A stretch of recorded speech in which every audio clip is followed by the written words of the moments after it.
All right, hello. So this is sort of a very informal hangout regarding Christmas and the Christmas season. I'm here with pretty much all of the flying in regulars, and we're just going to have a free form conversation about Christmassy topics, things we like, culture in general. And hopefully, if anybody is interested in joining, then we'll just give them a link. You'll have to get in contact with me via email. Maybe if I'll reply back to an email or a Skype with the link. Maybe if we get going and there really aren't any conversations, we'll just tweet out the link or put it in the chat like we did in yesterday's Hangout, which actually resulted in a lot of good discussions. So it's not necessarily a bad idea.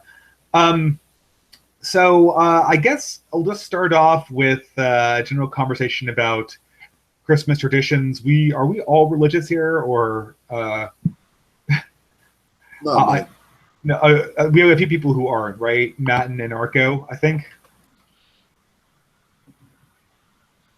sounds about right. Don't all speak at Yep. once. Oh yeah, Okay. yeah. Great. So I suppose we all have fairly different Christmas traditions. I remember that there's a variety of things I'm always never so sure about. The first one, and the one I mentioned in my Hangout trailer, is the fact that you're not supposed to be like celebrating during the time leading up to Christmas in Catholicism, technically. You're supposed to be fasting and praying. And it's only the 12 days after the advent of Christmas that really constitute the celebration period. But of course, this is impossible to do in modern culture because everything about our culture is from the end of Thanksgiving on to Christmas is just holiday time. Yeah.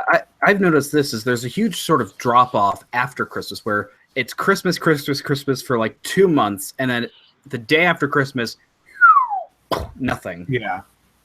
Really? I noticed that it keeps up the pace until at least the day after New Year's, where I'm from. Yeah, I mean, it seems that it really drops off. I mean, technically it should be 12 individual days, a little bit like Hanukkah. Again, No, it's Hanukkah. I don't think you have the guttural sound quite right on that one. I'm sorry. Yeah, this is why you're not a Muslim, Fritz, or Jew. You just can't get the Jewish or Muslim Semitic guttural sounds correct. But yeah, I mean, this is. I mean, there's a bunch of controversy about how you celebrate Christmas. Like, are Christmas trees pagan? Is the celebration of Christmas pagan? Well, where's Todd Lewis? He'd probably say so. I don't think it is pagan. I mean, I think Christmas trees come from The Norse. No, I think they're a pagan tradition. No, no, they're not nearly that old. Okay. Actually, isn't there a story attributed that them it came to from Martin the? Luther. Isn't there actually a story? It's sort of representative of the tree of good and evil. Oh, that's a stretch, I think. I mean, no. You don't think I've it is? never heard that before, and I don't think that has anything to do with the Christmas tree. Well, that's what I say. It's a stretch, right? Yeah, I I might don't think wrong. pine trees grow in the Middle East. Isn't They the Garden of certainly Eden do in the not. Middle East? yeah. I believe the evergreen's chosen because of it being what you call it.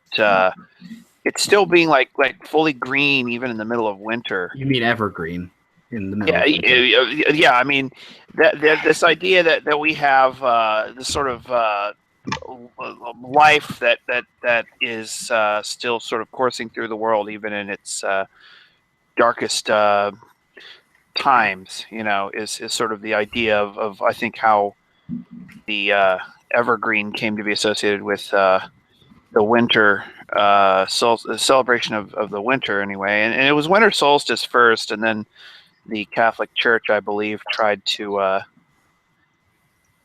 go in and replace the winter solstice with the celebration of Christ. Yeah, I mean, it was that, and also the fact that people thought Christ was conceived in December, which was an ordinary theological way of determining this from the concept that Christ was crucified on the same day he was conceived. This was really. I thought both of those things happened in April. Well, yeah, he was crucified sometime in April, and he was conceived sometime in April. So, so if you count 9 months back from December, you get to April, right? Oh, right, of course. There's a theory in the early 2nd century that all great lives died the same day that they were conceived, thus making the time on Earth a round number of years. And since we do have direct historical knowledge of the time period that Christ was crucified in, this was probably the primary reason for choosing to put Christmas in the winter. And this happened to co-align with winter solstice, and I'm sure that this was grouped together with the holidays as an afterthought, but it certainly wasn't the only reason for including Christmas in December. Well, I don't think this is the interesting thing to be talking about as far as Christmas goes. I mean, I think that the war on Christmas from the atheists is going to be a lot more interesting than the war on Christmas from the few religious nutters who want to say that. And the materialization of Christmas too. Oh yeah, that too. That's also important about this. I think that's probably much worse. Is there a war on Christmas though? That seems. I mean, I don't know. I'm. Well, when they talk about it, it's generally the whole political correctness of okay, you can't say Merry Christmas because it offends people. Atheist groups going into schools and going, okay, you can't have nativity scenes because that's fascism. Like these things do actually happen. Speaking of, my apologies. Speaking of political correctness, did you have any of you watched a video from Vice which involves with people in the Netherlands or Belgium? I forgot which one. Most likely the Netherlands, celebrating a Christmas tradition that involved with putting blackface. That's a common tradition. Black Peter. Black Peter. It's a common German tradition. Do you know the story of that? Like a Dutch person actually told me about it. Is Black Peter it was started by an anti-slavery group in the 1850s in the Netherlands, and the story is that a black slave named Peter was freed by Saint Nicholas, and Peter was he's like, what do I do now? What how will I get work or something? And Santa said, well, you can come work for me. And so then he became Santa's helper. So it actually is an anti-slavery symbol. No, but Black Peter is way older than the 19th century, Fritz. Well, that's what the Dutch guy told me. So. Oh, I don't doubt. What the claim was, from I understood from what Fritz just said, was that Black Peter was used for propaganda purposes by the anti-slavery movement in the 19th century. Not that was the origin of the idea of Black Peter. Oh, I'm sure that's true. For instance, I'm highly familiar with a set of old German fables that involve. They're really terrible. You never tell German fairy tales to children; they'll scare them. But one of the You mean Grimm's fairy tales? No, this is older. This is an original German text. Oh, okay, never mind. Wait, I thought the Grimm fairy tales were already brutal. Yeah, they kind of are. I mean, and Hans Christian Andersen too. The Little Mermaid is nothing like the Disney version. The Little Mermaid and the Little Match Girl are kind of classic Christian tales. Yeah. Did you ever? When I was going into the theater to see Frozen, I was like, okay, this is going to be the Snow Queen, and it's going to be awesome, because the Snow Queen opens with a demon who is building a mirror to corrupt the world. Well, the Snow Queen is about atheism. There's going to be cursed mirror fragments spreading through the world, and the demon laughing and stuff, because that's how the Snow Queen opens. And no, it's this, Barbie crap. The one I'm thinking of that has Black Peter is a German group of fairy tales called Strohwelpeter. And I remember it growing up, and it involved a prominent anti-racist fairy tale that was incredibly racist in itself, where Santa Claus punishes the German people for discriminating against Black Peter by dunking them in a giant vat of ink and making them black too. I believe that it ends with the line. There's a German translation for this too. The English translation was something like, And if but the townsfolk had hid their glee, they would still be white and fair to see, or something like that. It's black like wow. me for an entire village. Yeah, so Santa Claus punishes racism by making, in this fairy tale, punished racism by turning the townfolk black. But I take that back because I'm looking it up in Wikipedia, and this fairy tale came from the early 19th century. So it's not. I guess it still hypothetically could be in keeping with, but I'm positive that Black Peter is a product of later, of earlier folk tales. It's not new. You know, there's a really, where I heard of Black Peter was from the story A War of Gifts by Orson Scott Card, which is one of the 3 accounts that he gives of the battle school of Ender's Game. And this story is what happens at battle school at Christmas time. And it's basically prohibited because they're secularists, and they think that having the students discussing religions and stuff will cause like conflicts and stuff. Only there's this crazy like radical Protestant Puritan kid who is a pacifist and got drafted because he was super intelligent, but he basically absolutely refuses to cooperate with the program, and he's the only student in the entire history of the school who won't fire his weapon. And he catches 2 of the students doing a Christmas, a tiny Christmas observance of one of them gives a gift to another one, and he makes a big deal out of it. Basically acting like an SJW. He says, well, if these people are allowed to do Christmas, then why am I not allowed to be a pacifist? And it basically escalates, and it really takes the story really takes on the whole idea of political correctness and stuff, and it's really fascinating. But yeah, that's one of the things that gets discussed in there is the idea of Black Peter and whether or not Black Peter constitutes a racist thing or not.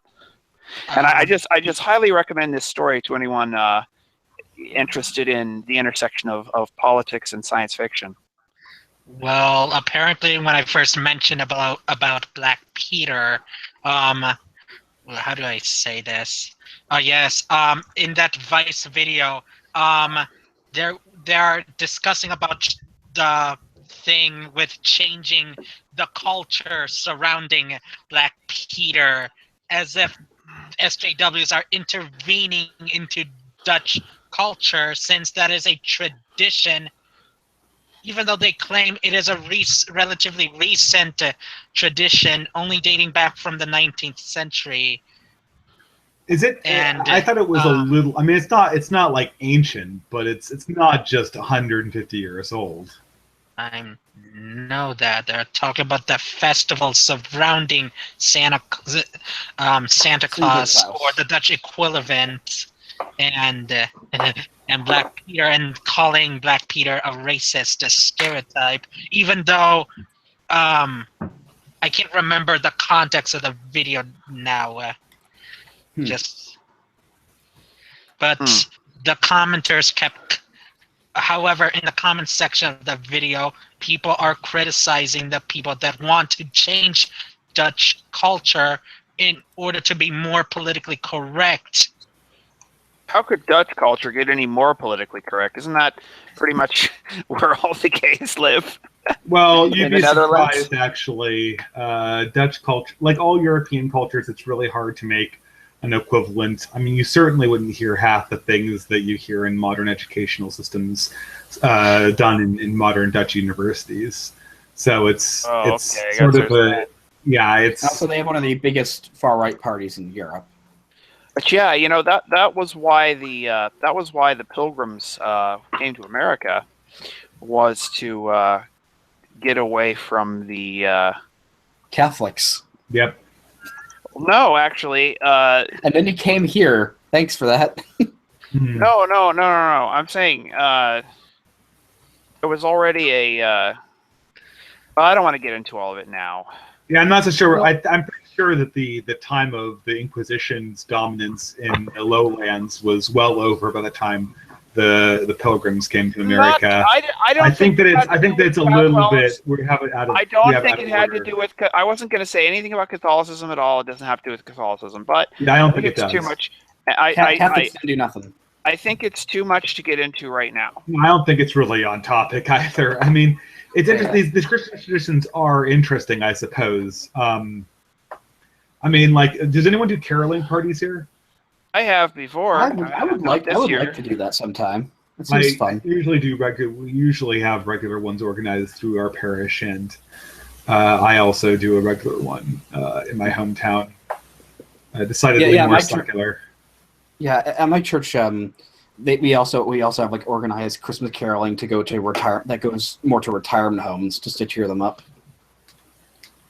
Yeah, well, we had some people. The problem is that I kind of like I like traditional Christmas carols, but at the job I was working at, the security thing, they had a little radio station that was playing, and it's playing, in my town or in the county I live in or the city, there's a radio station where, from late October all the way through Christmas, the radio station will play absolutely nothing but Christmas songs.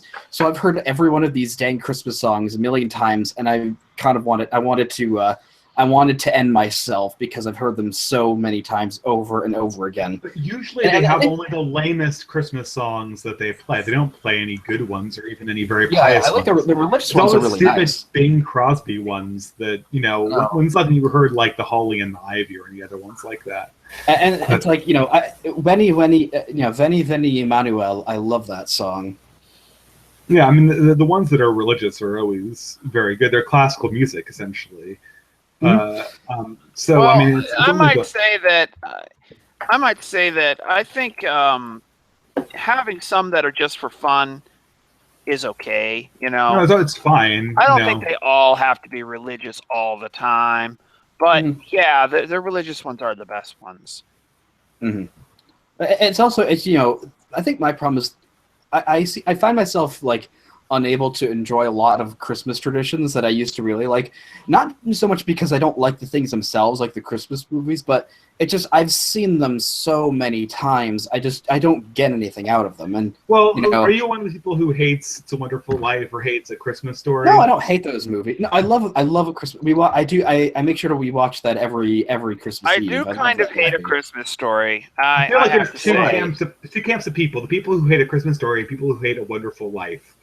And I feel like they kind of fully partition the space of people who actually watch Christmas movies. I'm part of the camp that absolutely hates the Jim Carrey Grinch movie. I think that's all sentient people. I like that movie. No, there's people liked. Yeah, the Jim Carrey Grinch movie. Yeah, it was funny. Hey, can anyone hear me? Yeah, we can hear you. Yeah, I can hear you. Oh, okay. It's Jolly Crocodile. I was having some mic problems. Oh, it's going pretty good. Yeah, we're shooting this shit about Christmas at this stage. You might forget the link and actually have some controversy, I guess. But did anyone see Milo's Christmas presentation thing? No. Was that where he defended Catholicism? Yeah, he talks about the war on Christmas, and he talks about how he thinks the Catholics were right about everything and the Protestants are stinky and retarded. Well, then he had to praise the Protestant work ethic that created capitalism. I mean, the problem is a lot of it it was all well intentioned, and I visibly loved seeing like the reaction that you had a bunch of people like clapping, going yay, and a bunch of the other like normal Milo cultural libertarians just sitting there in silence, grumpy because he's religious, kill him. It's not that pronounced, though. I mean, how many of the cultural libertarians are such hardcore secularists in this day and age? Is anyone else getting... Go ahead. Go. Oh, okay. I was going to say, is anyone else getting tired of the cultural libertarians? They're almost as bad as the SJWs by now. We talk about them all the time. They're not as bad as the SJWs. They're just really annoying in how they don't stand for anything. I mean, I hate to bring up Lars- guys like Sargon, but it's like his entire identity is wrapped around being a moderate that sits on the fence. They're just nothing. It's like it's not even like a reactionary thing. It's just a nothing thing. It's like It's a they're negative like, ideology. Liberalism Yeah. is a They negative are- ideology. We want to tell our jokes. Yeah. No, they are. Remember, freedom of speech is fine. Freedom of religion is not tolerated. That's Right, pretty right. much. I mean, If you want to This, put this obviously sexual varies movement- from person to person in the community. I know, but Like, I actually got a question to get this back on the topic of Christmas. Someone sell me on the war on Christmas, because I am a conservative-ish Catholic skeptic of the war on Christmas. So, sell me on this, I guess. Would you like me to send you some examples of like atheist groups shutting down nativity sets because they find them offensive? Oh, I know that happens. So it's happened in multiple towns. Yeah. What about What about- multiculturalism? I guess you could say there's this general secularization of America. I'm no, more worried. This is pretty antagonistic, actually. I mean, if you run into some of these like really crazy like busybodies, they will go out of their way to absolutely avoid saying Christmas. Oh yeah, happy holidays. They will jump through all kinds of linguistic and grammatical hoops to avoid saying the word Christmas. It's crazy. Really, you met people like that? I mean, I feel this must be a rarer thing, though, right? What about banning the song "White Christmas" from the movie? What was it again? White Christmas. Oh yes, darn it! It's racist. What movie? Starnet? Even though the color, even though the word is referred to the snow. What movie was it banned from? Certainly not the movie White Christmas. Christmas Yes, in Connecticut. Someone talking what movie? Another white That was- Christmas. that was White Christmas, and I remember now. What movie was it? Blacks inside. Okay, so Oh, Distributist movie is was it? asking what movie was it banned from. Yeah. So what movie was it taken out? Starnet, he said, right? Oh, Starnet. okay. From White Christmas, the same name. Oh, What's oh. Starnet? I'm going to look up Wikipedia. Is it like That's the name Skynet? of it. You know, one of my favorite Christmas movies that I don't think very many people have seen is I have no idea. The Story Lady from 1994. It was a made-for-television Christmas movie, and it's sort of about this old retired lady who she's trying to find something to do with her life. You know, now Hillary that she's Clinton? retired, she's trying to find something worthwhile to do with her life. And she tries to volunteer everywhere, but most places say no because she's too old. So she eventually gets her own TV show on cable access cable or whatever, public access cable, and her show all this where she just sits there and reads storybooks, you know, Hans Christian Andersen, Book of Virtues, fairy tale kind of stuff, and her show becomes so popular she gets picked up by a major network, but then they want to change everything about her show, and they like basically completely ruin it. Well, what's this movie called? The Story Lady. Can you sort of summarize it? Is it more of a Christian theme? I mean, you know, like make it It's, snap. I guess. It's This is an it's, interesting thing it's because I think kind of it's a the only family real. theme. You know, it's, Can we not talk over each other? yeah, Who's One at talking? a time. it's not Ben. explicitly Christian, but it's very family. So I would postulate that the best Christmas movies are the ones that invoke Christianity the most thoroughly. For instance, Have you ever seen- hold Oh. on, Fritz. For instance, I would say that the best Christmas movies are It's a Wonderful Life, and the best Christmas special was the Peanuts Christmas special, because of the fact that they were honest with the holidays' intentions. The Christmas Peanuts special is a commercial Christmas special about the implicit contradictions of the Christmas commerciality with the religious holiday, which makes it the fact that it's essentially a self-referential contradiction makes it itself that much more of a powerful cultural artifact, in my opinion. What about How the Grinch Stole Christmas, the cartoon version? That's the live-action movie. Yeah, I think it's all right, but it's altogether much less than the. My understanding doesn't that go- it's not explicit. It's not quite as powerful as the Peanuts Christmas special. I watched both of them, and the Peanuts Christmas special it just stuck out. It really lasted in the way that the Grinch was. Don't get me wrong, it was fun, but it didn't have the same power as the original as the Peanuts one did. And I would say the same thing is true for It's a Wonderful Life and my favorite modern Christmas movie, which is Die Hard. No, I'm kidding. Which is Joyous Noel, which is about the Christmas truce, as told from both the Germans and the English side. It's explicitly Christian, and I think there's a sort of a pattern here. I was thinking about this. Maybe the best Sorry, this is Christmas related, so it's fine. Would you say maybe the best outcome possible of World War I would have been if the Christmas truce had just expanded and it was like sort of like people like began to spun a narrative that it's a Christmas miracle that just all peace broke out and that's what ended the war? Yeah, it would have totally ended the governments of the successive nations. I wish that it would have been a complete justification of Christianity, right? Oh yeah, I mean, hey, if I could go back and change something in history, that would have been. But yeah, anyway, speaking of the Christmas truce, there's a couple years ago for the 100th anniversary of the Christmas truce, a British candy company, chocolate company, made this really powerful commercial about the Christmas truce, where it's like, it shows a Christmas truce and the German soldiers and the British soldiers playing soccer and stuff like that. And then, like at the end, like the British show, like when after a British and German soldier kind of made friends with each other, and at the end of it, it shows the German soldier going back to his trench, opening his trench coat pocket, and he finds the chocolate bar that the British soldier had. And it's like it's a really, really powerful commercial, and everyone should see it.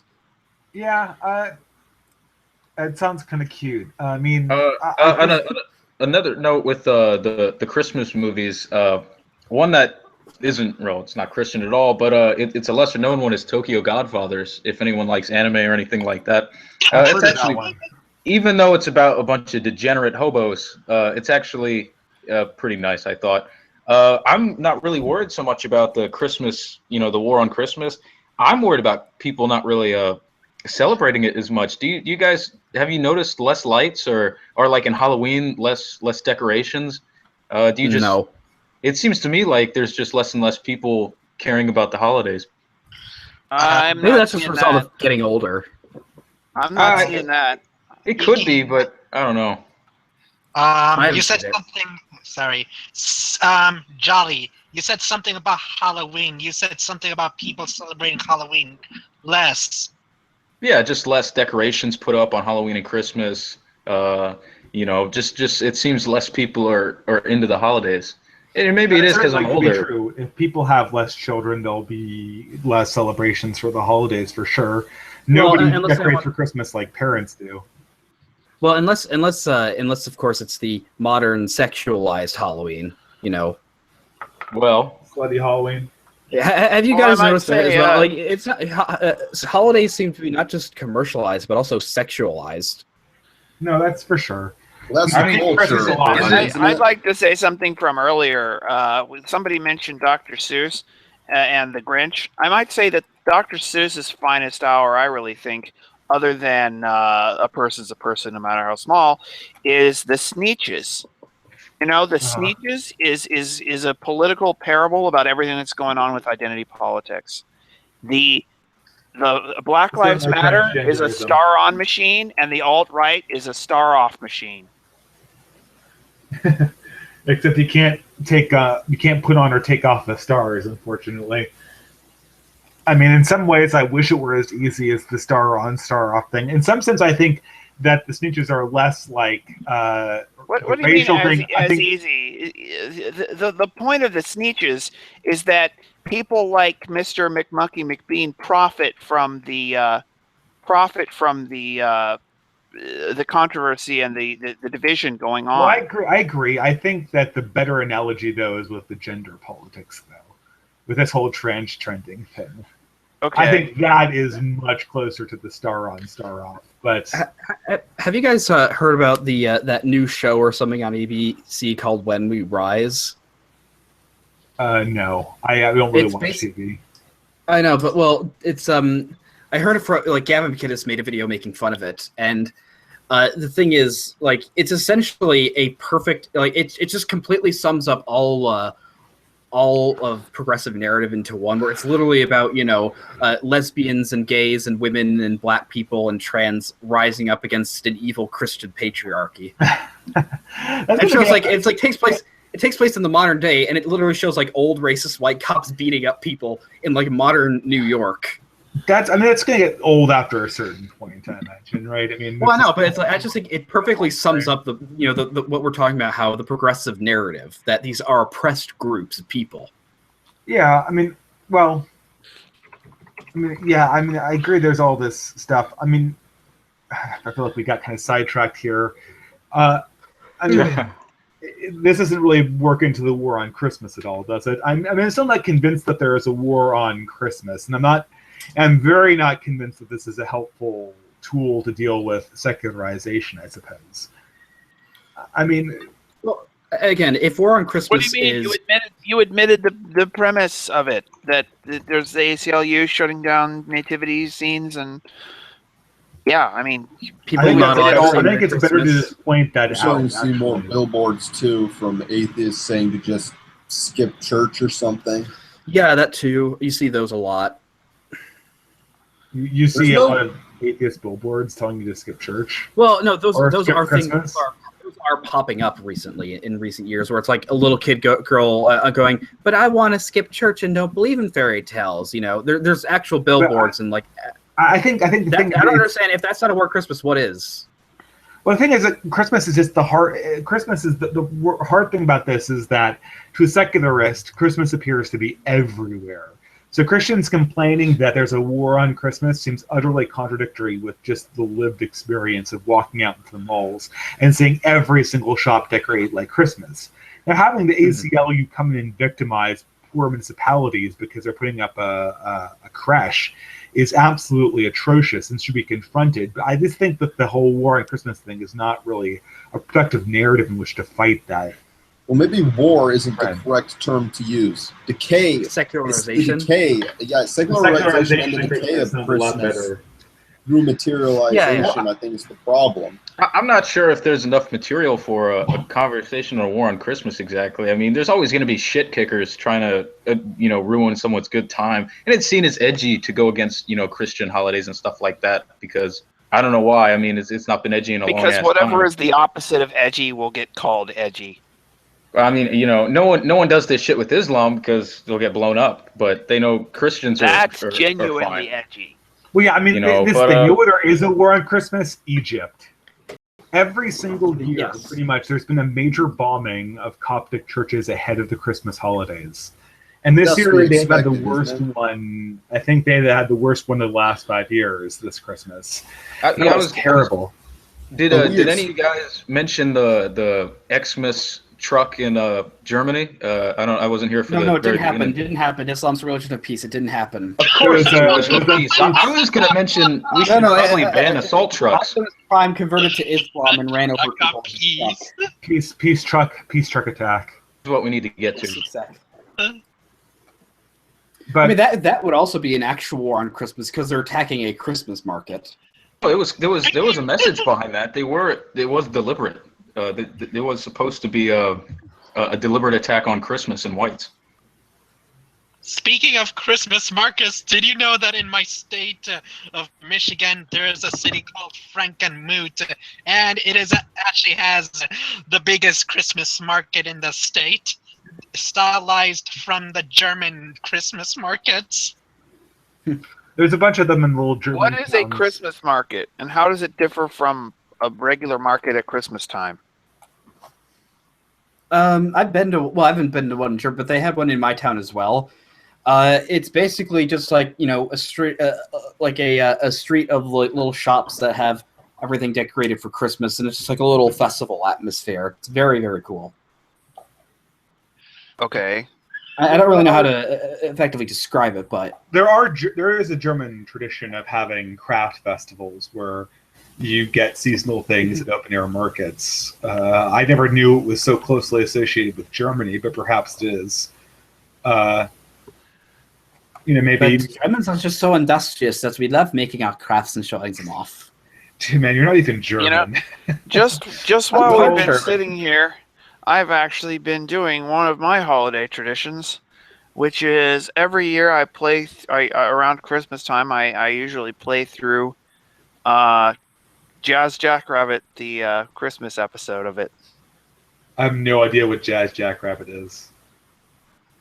It is a platformer from the 1990s for PC, kind of inspired by Sonic the Hedgehog, except that the character has a gun. That's not really been my consciousness. Christmas video games. So it's Shadow the Hedgehog like that. What'd you say? Distributors? Shadow the Hedgehog. I said I've never heard of Christmas video games. I mean, that's I play. Have you ever heard of Halo? I play Halo because the snow levels always get me in a Christmas feeling. So I feel like we're just taking cultural elements and superimposing Christmas onto them. Well, honestly, this is what Christmas has become. Everything. You said Christmas was everywhere to I guess the people that don't really care about it. But really, is it everywhere? It's just the Christmas paint is everywhere. I don't think actual Christmas I like is things everywhere. that are actually oriented towards Christmas. That's why I think the best Christmas artifacts are the ones that actually reference the religious aspects. The sort of Christmas veneer that occupies everything seasonally is. I don't know. It doesn't resonate with me particularly. I know. Well, I was going to say that's the surprising thing about this video game is that it contains a whole bunch of music that's like all the Christian Christmas songs. I mean, it's got The Little Drummer Boy and Silent Night. What? Okay, so how does Sonic with a gun and Christmas songs filter into the same game? Well, what I'm saying is, I mean that's the background music for those levels, and it's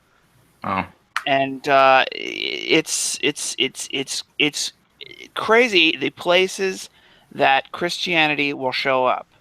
Yeah, but this is the thing, though. I don't know how much to make of these things. Like little references here and there to Christianity is not. I'm not so sure that really. I'm not so sure what that really does. I mean, all it means is that we have secularism get the Christmas flavor that it can therefore used. I mean, the reason why nobody takes the war on Christmas seriously in the secular community is that the Christmas flavor is everywhere and it's not religious form. Therefore, the religious aspects of the holiday can sort of be cut out and dispensed with by organizations like the ACLU, and they never even have to confront the fact that they're essentially, sterilizing the holiday or deracinating it of any kind of Christian heritage it originally had. Is that what we should go after then? The secularization of Christmas? I don't know if you can go after it so much. I just think that to me, it always kind of dirty on that one. Well, yeah, it's very hard to stop yourself from being co-opted. That's for sure. Mm. I mean, I don't know. Distributors, can I ask you something? Yes. I'm not really sure. I didn't watch that Advent video or whatever that you put up, that 2-minute thing. The trailer. Yeah, the trailer thing. I like how you have, you should just do teasers for your trailers. You should just make it a full Hollywood movie kind of thing. But I actually like making trailers more than I like having a hangout. So I was saying that I should just do trailers for everyone else's hangouts. Honestly, but I was gonna ask, you seem like you're not convinced. What is the goal of the conversation? Because I didn't watch that, so maybe I'm missing something. But it seems like you're not convinced of the war on Christmas, so I'm not sure what we're. He doesn't like the terminology, the war on Christmas. Yeah, I think it sounds ridiculous and it sounds alarmist to people who don't already come from a culturally conservative point of view. And if you contrast that with previous complaints Christians had, such as the secularization of Christmas or the commercialization of Christmas, if I went to one of my atheist or secular friends and I really hate the commercialization of Christmas, they know what I was saying. If I went to them and oh man, you hear about the war on Christmas, they would be like, you're insane. Like, well, I think there's because they war. look out their window and they see Christmas everywhere, but they see is sort of the tinselly motifs of Christmas, devoid materialist of aspects of it. Yeah, exactly, right? So when I said the war on Christmas, they're like, whoa, what, you have all the materialist aspects right there. What are you complaining about? Like, how could Christmas be more, saturated to this culture? Well, that's not what I'm complaining about. I'm complaining about the fact that the religious aspect, the devout aspect is being taken out. And we're going to need to come up with a different word other than the war on Christmas to describe that The censorship of Christmas. It's not the censorship of Christmas. Christmas isn't censored. What's censored is any of the devoutness, any of the religious aspect of Christmas. Yeah, the Christmas part of Christmas. But that's holiday isn't not censored, but Christmas gets censored. But I would probably say that doesn't translate, guys. I'm trying to. That doesn't translate to people who are not in a Christian community. They're taking the Christ out of Christmas. I mean, I would say probably the best way you could brand it is that I was reading about ancient Rome a while ago, and apparently one of the reasons why Christianity became so popular is because the pagan religions, the rituals that they would do. No, everyone forgot why they would do them, or they didn't know the true meanings behind them. It was just something they did every year out of habit. No one really wanted to do the traditions anymore, and I think that's happening with Christmas too. I mean, does anyone really know? Is there any meaning behind any of this? It just seems like an excuse to buy presents. I mean, that's like what's happening with marriage. People now that marriage has been completely divorced with what caused all the romance behind it.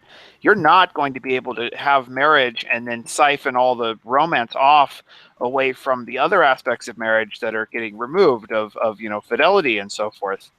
Once you get rid of that stuff, you've gotten rid of marriage, and the romance is going to be gone, because romance doesn't just come from nowhere. These are all good microcosms of what happens when traditionalism in general fades from society. We get more lost, and we eventually just do things out of habit rather than out of spirit. I agree. Well, I'm looking in the chats, and I just read a few ideas about a new name in place of the war on Christmas. There could be the castration of Christmas, the neutering of Christmas. Castration of Christmas, that'll go over. I can just see a Santa with the huge bulging eyes. Or just Christmas has lost its lost its Christmas spirit.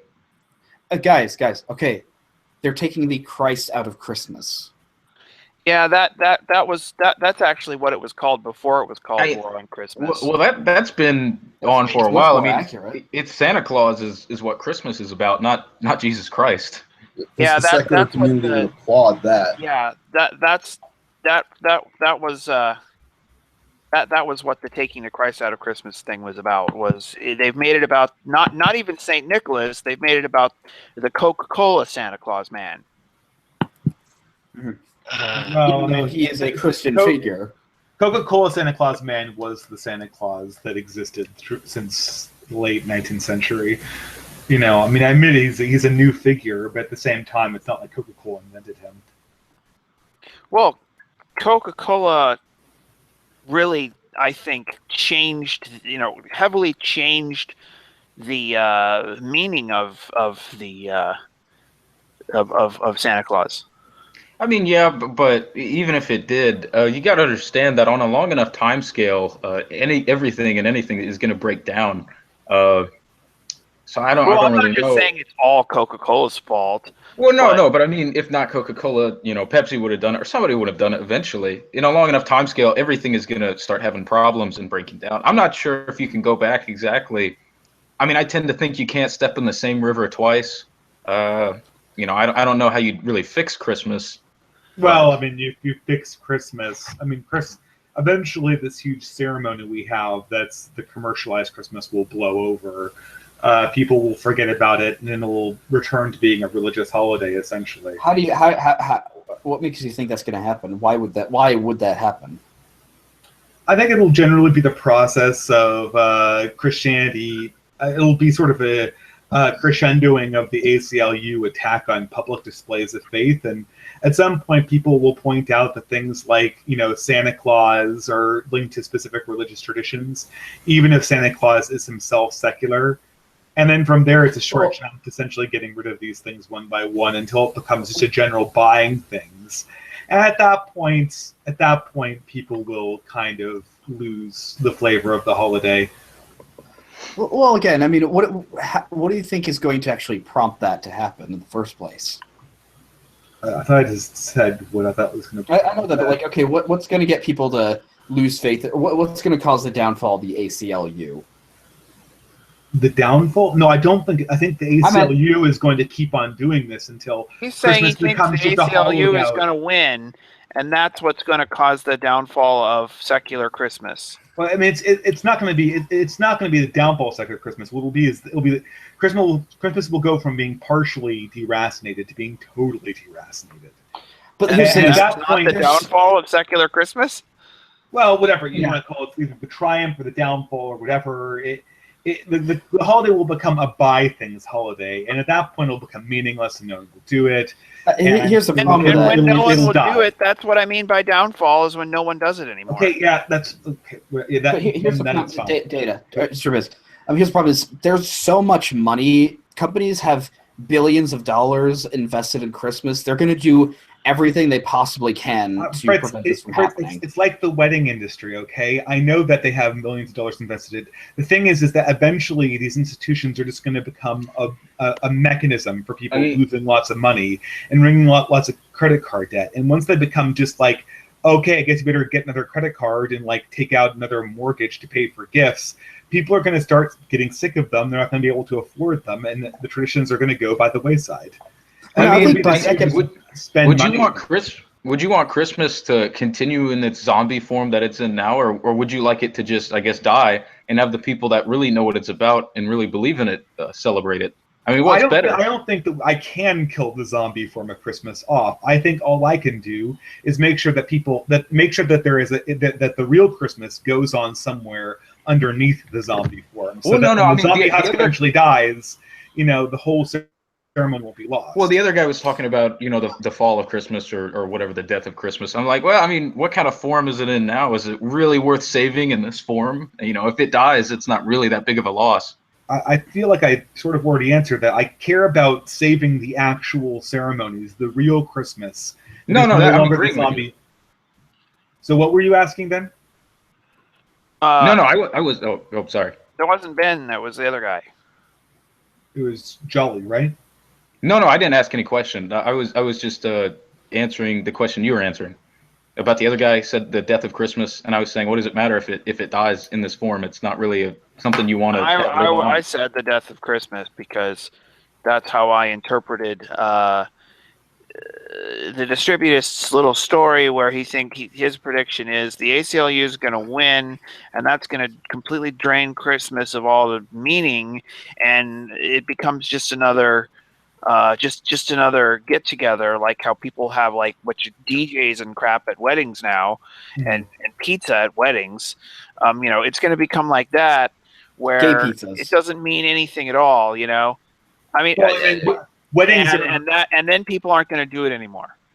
Yeah. If I can say this about economic wise, is again, I think one thing people should also understand is that I think because of public debt and credit card debt, and the fact is, the current economic system we have where of this mass consumerism isn't sustainable. Eventually, we're going to get a huge economic, downturn, and I think this would also, this would effectively crumble the commercialization of Christmas because people wouldn't be able to afford all these gifts anymore. May I say three things? Yes. Yeah. Okay. The first is, isn't there a few remnants from the actual Christmas spirit, such as the Christmas feast, where families get together to eat the turkey in the middle, unless I'm looking through. Well, yeah, but they've got that covered. People aren't going to have families anymore. Oh, I forgot. Well, it's going to be single people with their. It's going to be a bunch of a bunch of yuppie single people with their polyamorous friends with benefits. Oh, That's the new family dinner. Although I have to say this though, anybody else here come from a Central European culture that tends to not eat meat on Christmas Eve? No. I'm English. We eat lots of meat. See, this is how I know you're not German, Fritz. We have what? Don't the Germans? Never mind. We have clam chowder on Christmas Eve. Okay, there you go. Perfect. Yeah. So the tradition that I'm aware of always has a fish meal on Christmas Eve, and all meat products wait until Christmas Day. Oh well, we have bacon in our clam chowder, so. Okay. You managed to make the most unkosher meal of all time. Oh yeah.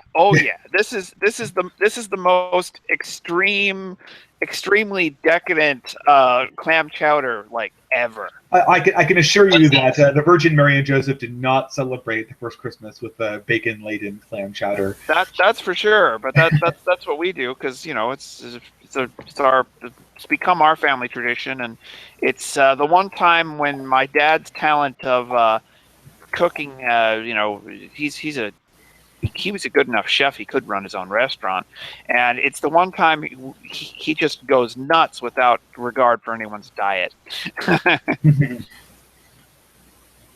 Okay, well, welcome, Dominic.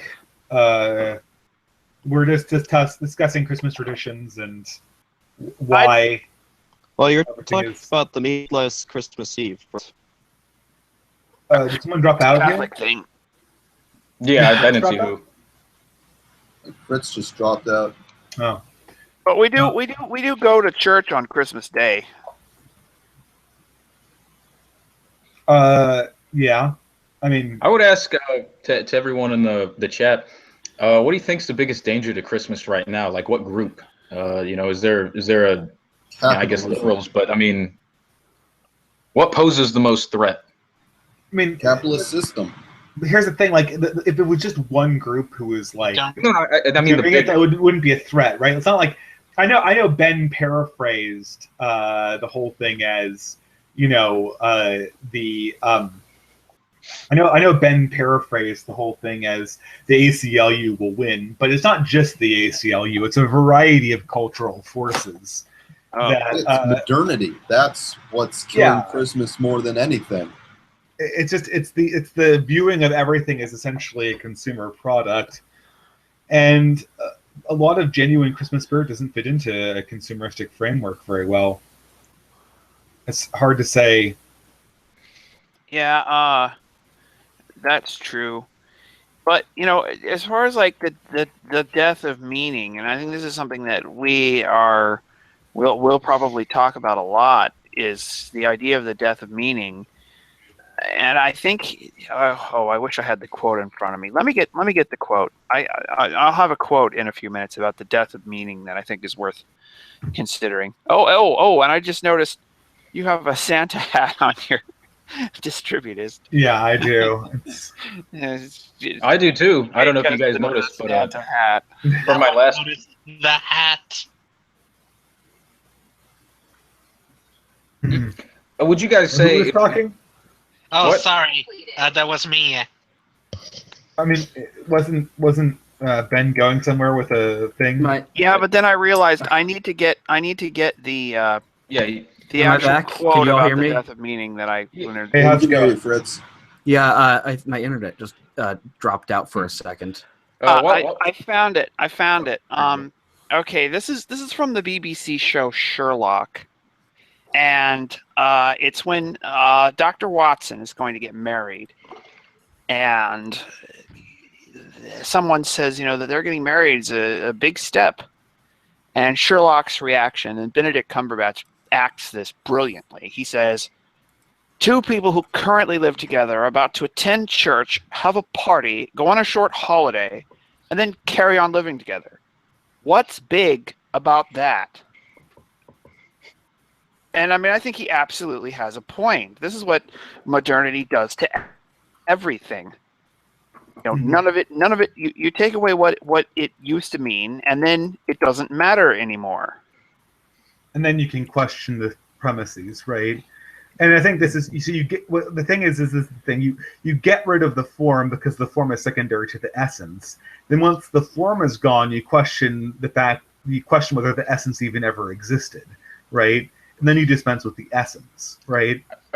And so that's Wait. I think you've got those two things backwards. well, the form in the example of the Sherlock thing, the form would be that people who got married actually had a difference in behavior. There was not that pre-marriage behavior was different. The form is the ceremony and stuff, and the essence is the difference in behavior. Okay, well, we can argue over what the form and the essence is, but you get rid of the essence, and then you destroy the form afterwards. So that's correct. Would any of you guys? I don't know if any of you care about Easter or anything like that, but are any other holidays under threat, or is I wouldn't say Easter is anywhere. It's because there isn't a there isn't a huge. Because Easter isn't Christian. Ben, don't interrupt.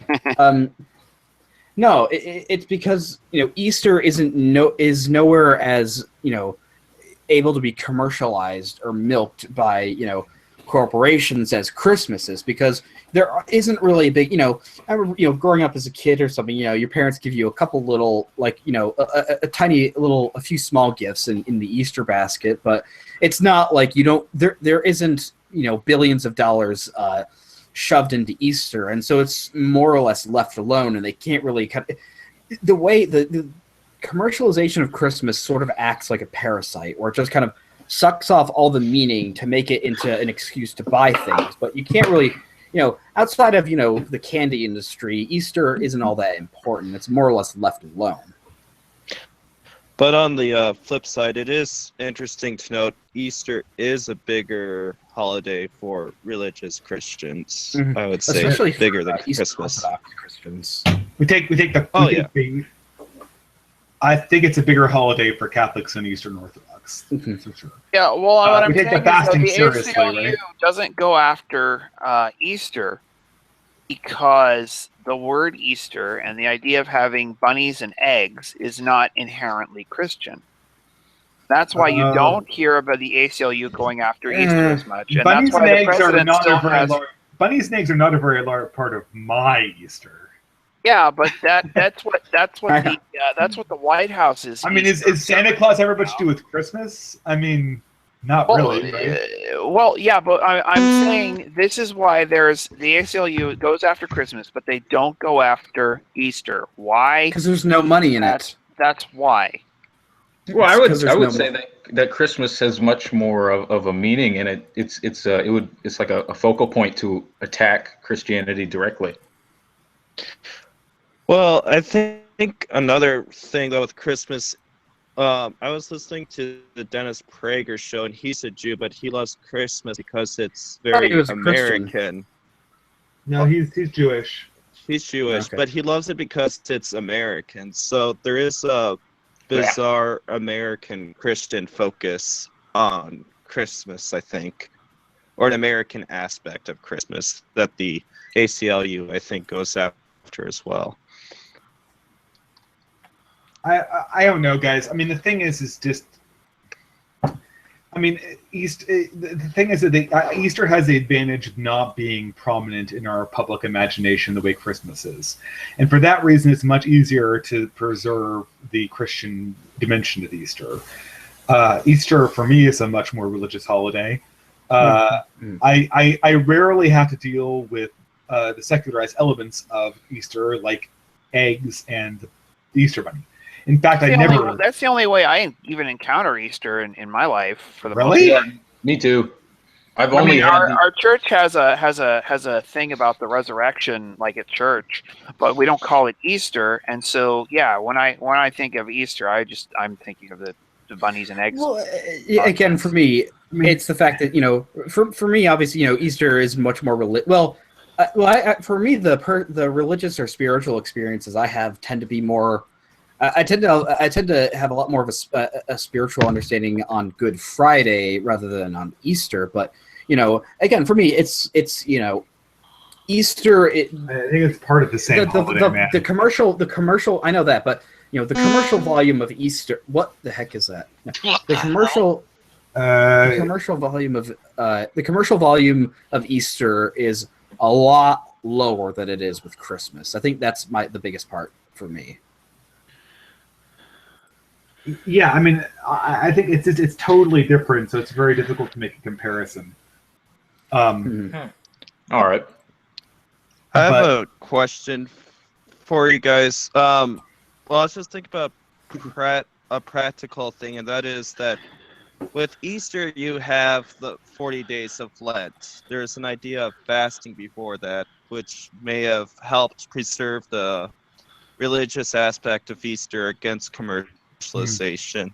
If Advent had retained, it used to be a fasting period as well, but do you think if it had that fasting, then it would be better protected against commercialization, perhaps? Yeah, fasts don't sell. Exactly. It's like this gets away. The thing is. Wait! I take it back. They do sell fasts in the form of new diet programs. Well, it's impossible. I regularly fast for capitalism finds a way to sell everything. Okay, Ben. I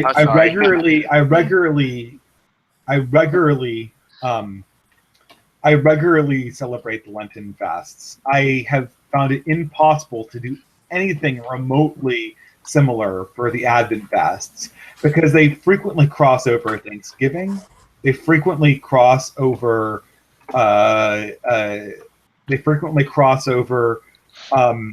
All sorts of office parties and holidays, and it's impossible to accommodate this. You have to fast during Christmas Eve. You have to fast during.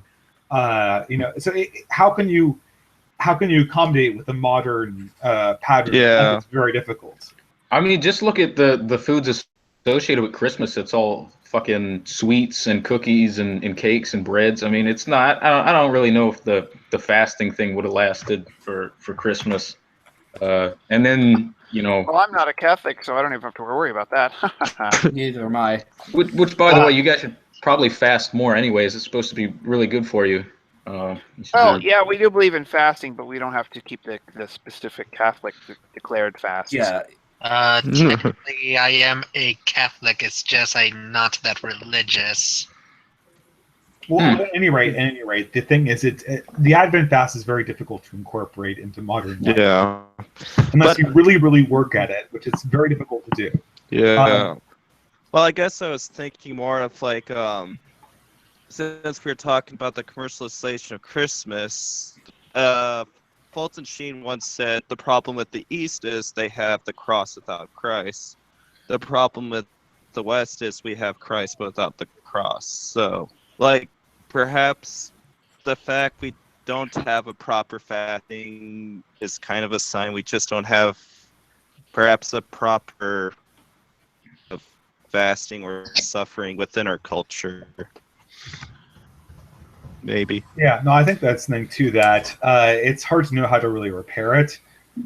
Do you mean by East as in Eastern Orthodoxy or East as in not the West? The Fulton Sheen, he meant East as in the Soviet Russia at that time. Oh, I thought he would have meant like the aesthetic, like Buddhist monks and stuff. Like way in the China. That may have, yeah. Well, he was referring to the USSR, but I think Buddhism can be incorporated in that too, to some degree. Yeah. So, as I've pointed out, Russia's part of the West. Marxism is a Western ideology. Even the Soviets were heavily influenced by the West anyway. Well, I don't know about that. But I mean that. Well, with regards to Christianity, though, in the East, like the communism was like a Christianity or a monastery, but without Christ, just industry. So I think that's the main point. While in the West, with capitalism, we had, all the goodies and Christ, but it was like a la carte Christianity. That is a little strange. I just realized I just remembered it seems like when you take away, religion you get the SJW liberal phenomenon where they're religious about their politics almost. You know, yeah. that's Oh, kind of yeah. what we're dealing with, isn't it? It's like these religious zealots for secular, anti-Western politics, pretty much. And Oh, of course, yeah. it's a totalized Nature political abhors a ideology. vacuum. What? Yeah, nature abhors a vacuum. If you try to kill people's religion, all they do is find another religion. That's what was so stupid about Christopher Hitchens and company, and Dawkins and all those guys, is that they didn't see that. That this idea of religion, of that which binds a community together. I don't know. It's also they did a little the bit. human nature.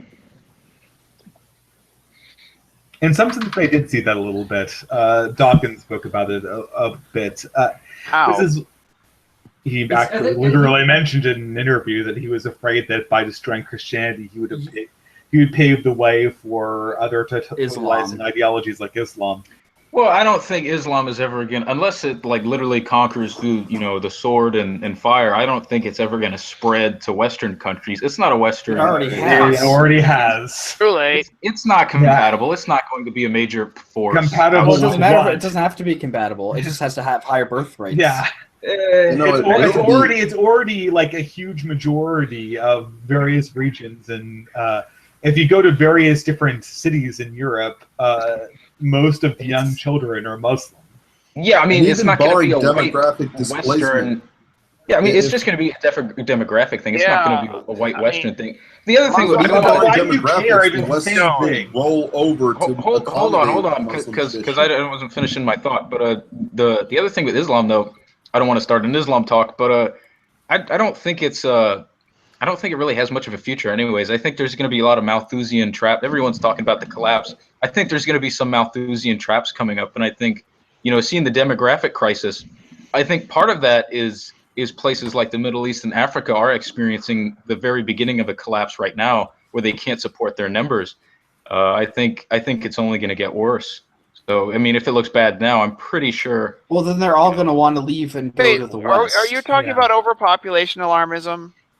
Well, I mean, you should be worried about overpopulation if you know anything about, how growth can get ridiculous and how it is unsustainable. Our economies are based on growth. I might say, the idea of overpopulation alarmism is a self-fulfilling prophecy. Because the fact that there are people who will say it demonstrates that it's true. And we know who the excess people are. It's the overpopulation alarmists. Wait, what? What'd you say? I said, the fact that there are people who will say this demonstrates that it's true. What do you mean? I mean, there are excess people, and the excess people are the overpopulation alarmists. Yeah, clever little thing. But I think you're talking about Malthusian. I think the thing is, though, Jolly, is that you have to be aware that Malthusian traps stop populations from growing indefinitely. But that does not mean they will forestall, say, for instance, one ethnic group totally displacing another one, which might very well happen in a great many countries in Europe. The good news is the idea that this is not compatible with Europe. I mean, people were saying a while ago that Islamism wasn't compatible with Turkey, and now Turkey has a de facto Islamist government. So I would just it's not really. I don't know if I buy this so much. I think You go ahead. I'm sorry. That's it. I don't buy. I know that's sort of like assuring, but I don't think that we can say, "Oh, well, it's never going to happen." It already has happened. I'm not terribly religious, so I don't. I don't believe in the soul or anything. So there is going to be a difference between what we ultimately believe. Since you believe in the soul, I believe the brain is a physical organ. It's bound by the same things as. I don't see how that bears on this current question. No, but it would be like race realism or something like that. I would a lot of the times when I talk with religious people about it. Well, no, with differences in race. I'm trying to get to it, but the thing with, I don't think whites would ever buy Islam, and if they did, it would be reformed like Christianity was reformed. Whites have bought Islam. There are large populations of white Muslims. Albania, other areas in I guess. And Yeah, Islam cannot be subject to reform the same way Christianity apparently has. Also, Can I- Christianity didn't reform; Protestantism did. First of all, Jolly, the first thing you have to contend with is the fact that in all countries that Islam has conquered, please stop. Someone's moving around. It's very difficult to hear. In all areas that Islam has conquered, it's conquered through a large amount of racial replacement. So we would have to assume in any scenario where Islam would take Europe, a lot of it would just be that the native population was no longer the majority, which looks like it's happening in a lot of regions in Europe. I agree with that. Cities in Europe. Okay, so then the whole idea that somehow Islam's ethnically not compatible with European, that won't even matter. But Well, even if that were the case, we do know that European populations have converted to Islam. We have examples of this. Well, if you're a cultural relativist, I mean, if you don't mind me speaking, I'm Go ahead. flattered to be here, but you made a comment in one of your previous videos about cultural relativism, and if you're a cultural relativist, and if you're a white cultural relativist who sees culture as being nothing more than an aesthetic, then converting to Islam is not an issue.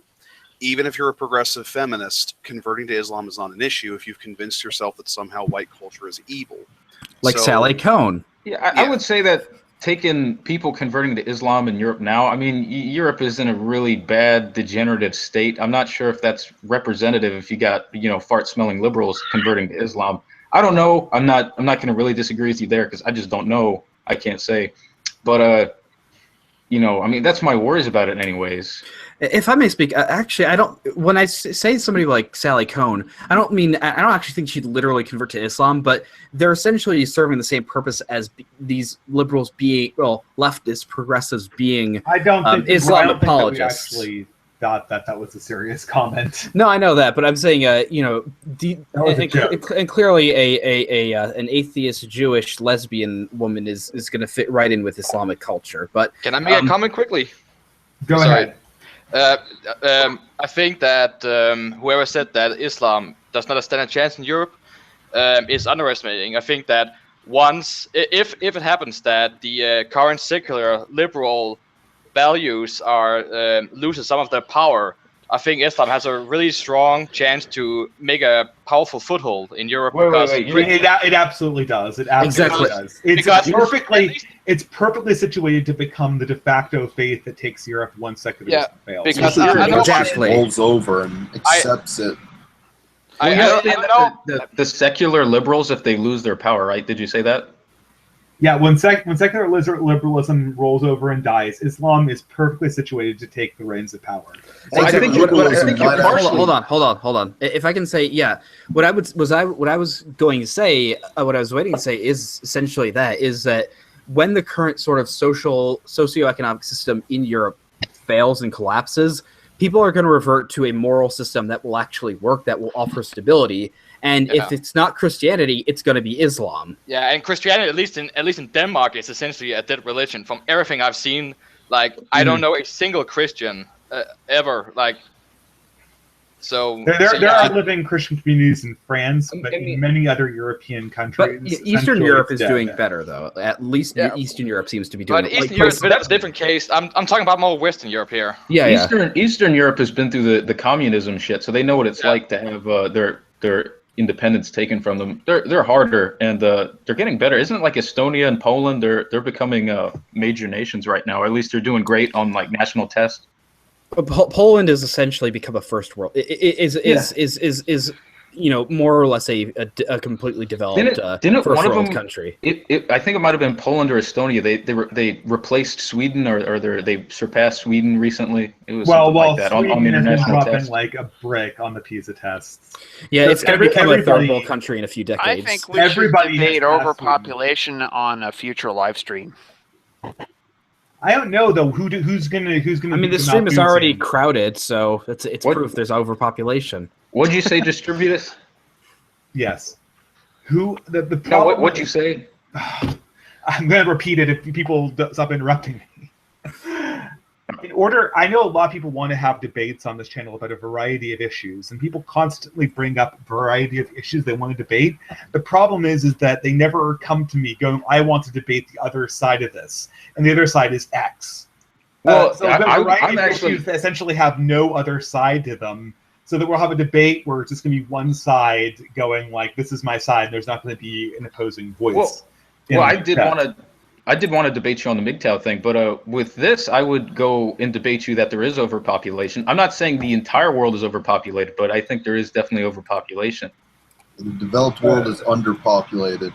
Need Well, more kids. parts of the world is, I mean, even a lot of Europe is overpopulated. It is getting pretty crowded, but Well, I think that's- what you're going to that's see urban is a- overcrowding. That's not global overpopulation. I think what you're going to see is something like Japan, where a lot of these societies just stop having kids, or the birth rates are just going to really take a dive in a lot of places. I happen to think that at least in the West, the birth rates I think are entirely due to cultural factors, and the elimination of the emphasis on the families and the introduction of the sexual revolution, that's what lowered the birth rates in the West.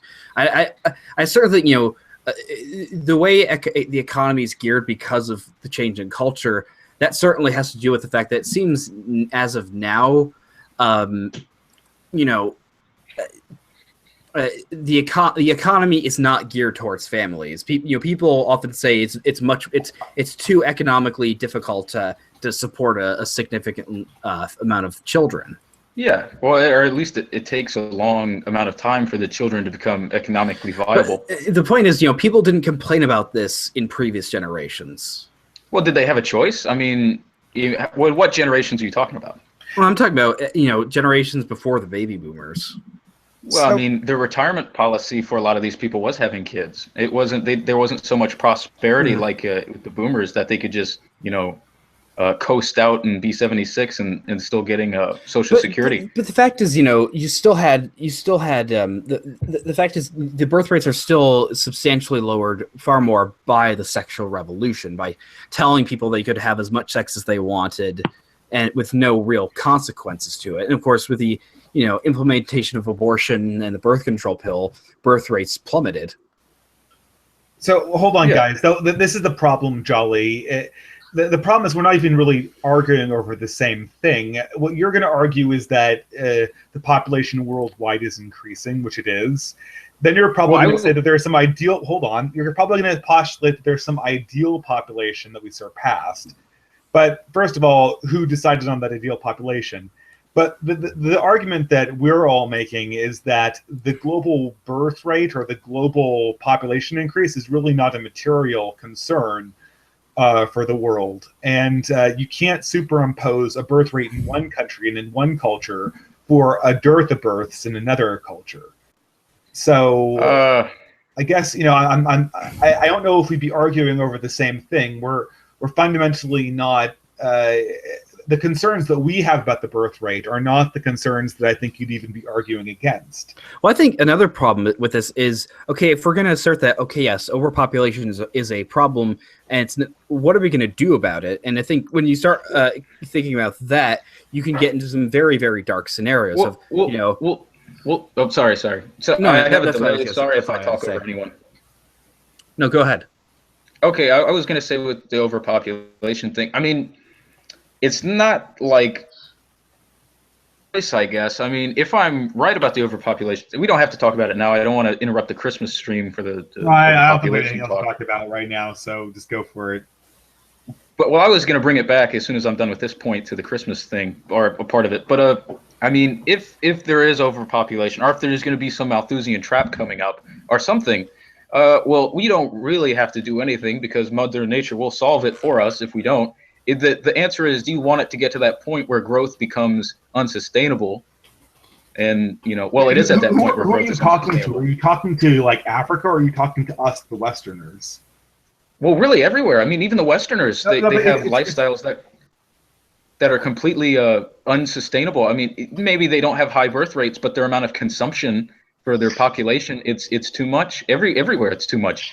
I don't see anywhere in the world that, whether it be population or what their economies, how they're spending or anything, that is sustainable. Overpopulation is a problem, but just how everyone is even just living their lives is a problem generally. If you guys want to talk about that, you're lumping in a bunch of I had another different point. issues. into. Well, it is the a bunch same of different thing. issues that are coming together at the This is the same thing, time. This is the thing. I always feel this about. I mean, not to go back to the MGTOW thing. The problem I have with all of this stuff, it just seems to be like we have got problems in our culture, and you're saying that because there's some kind of like abstract thing where Africans are having too many children, or it's unsustainable in some larger sense, that essentially we should scuttle our own societies. So that like the numbers match up on paper, even if we know for a fact that if Western societies are essentially scuttled, which is what catastrophically low birth rates would do, any hope of a sustainable world population will immediately die in its tracks. Western group of countries paired with an unperturbed African population growth will be less sustainable than if the West pulls itself out of the hole demographically and we're able to slowly draw down the African population growth. Well, there's also an issue you have where, in terms of population growth and what's best for the world in terms of population, other cultures have an incentive to not play along and not cooperate. It's a similar thing with the climate change debate. I'm not trying to start the climate change debate, but if you're the Chinese or if you're the Indians or if you're some random African culture, you're incentivized to not play along. You're incentivized to keep building coal-burning factories or coal-burning power plants and not play along. Or in this case, you're encouraged to keep having children and lay the blame on Western society and tell them they're the ones who have to stop. And this is precise. Actually, that's a great point. This is precisely the reason why systematic problems have to be addressed in a systematic fashion, and not in the individual ethical implications put onto Westerners. The example I always give in manufacturing is if we had all these regulations on global warming for the West, not in China, what we'll be doing is essentially paying the Chinese to charge batteries in China using coal power factories, ship them over using fossil-fueled, boats, and then install them into Western automobiles. Just so some Prius driving hippie can feel good about themselves. Yeah, and the thing is that it'll be the most energy inefficient process imaginable. It will actually make the entire system less sustainable, but it will make the numbers look good on some kind of global balance sheet, and it's totally ridiculous. And the same thing is true for trying to confront global population by trying to get Western countries to crater their own societies, which would essentially, and I'll say this again, effectively be the result of Western birth rates lowering more than they already are. Oh, no. I'm not for Western birth rates lowering, but who are you talking to? You're talking to a Western audience, right? No. I mean, I don't want to, because Western birth rates do need to rise, but, well, I guess maybe population. Right, we're Westerners here, right? But well, I'm just talking about world birth rates too. We're not, okay, what is isn't the EU's birth rates, the average, isn't it like 1.2 or something like that? It's horribly low.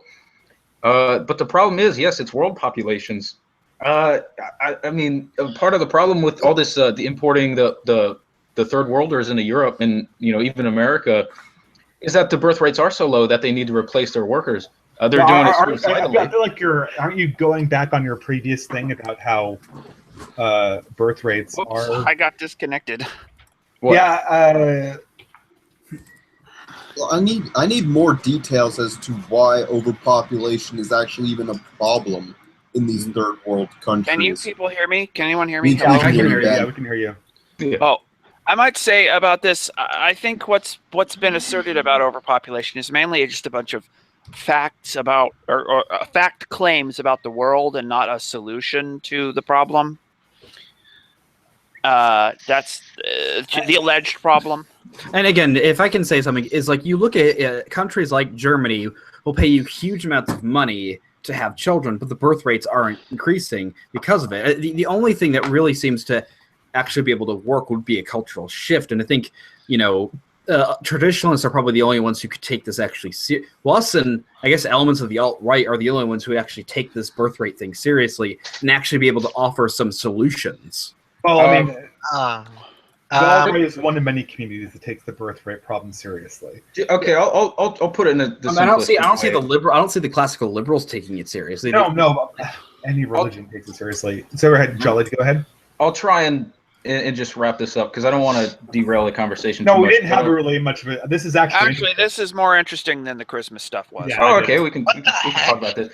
What I would say is it's not the well, overcrowding is a problem. I heard if you put every person the same how they're in New York, if you put that the whole world population could fit into Texas or something like that. It's not so much that it's overcrowding, but the thing is there are hard limits on Earth, and then if you have societies keep growing, everything I think every economic system in the West is all built on this infinite growth or this idea of infinite growth.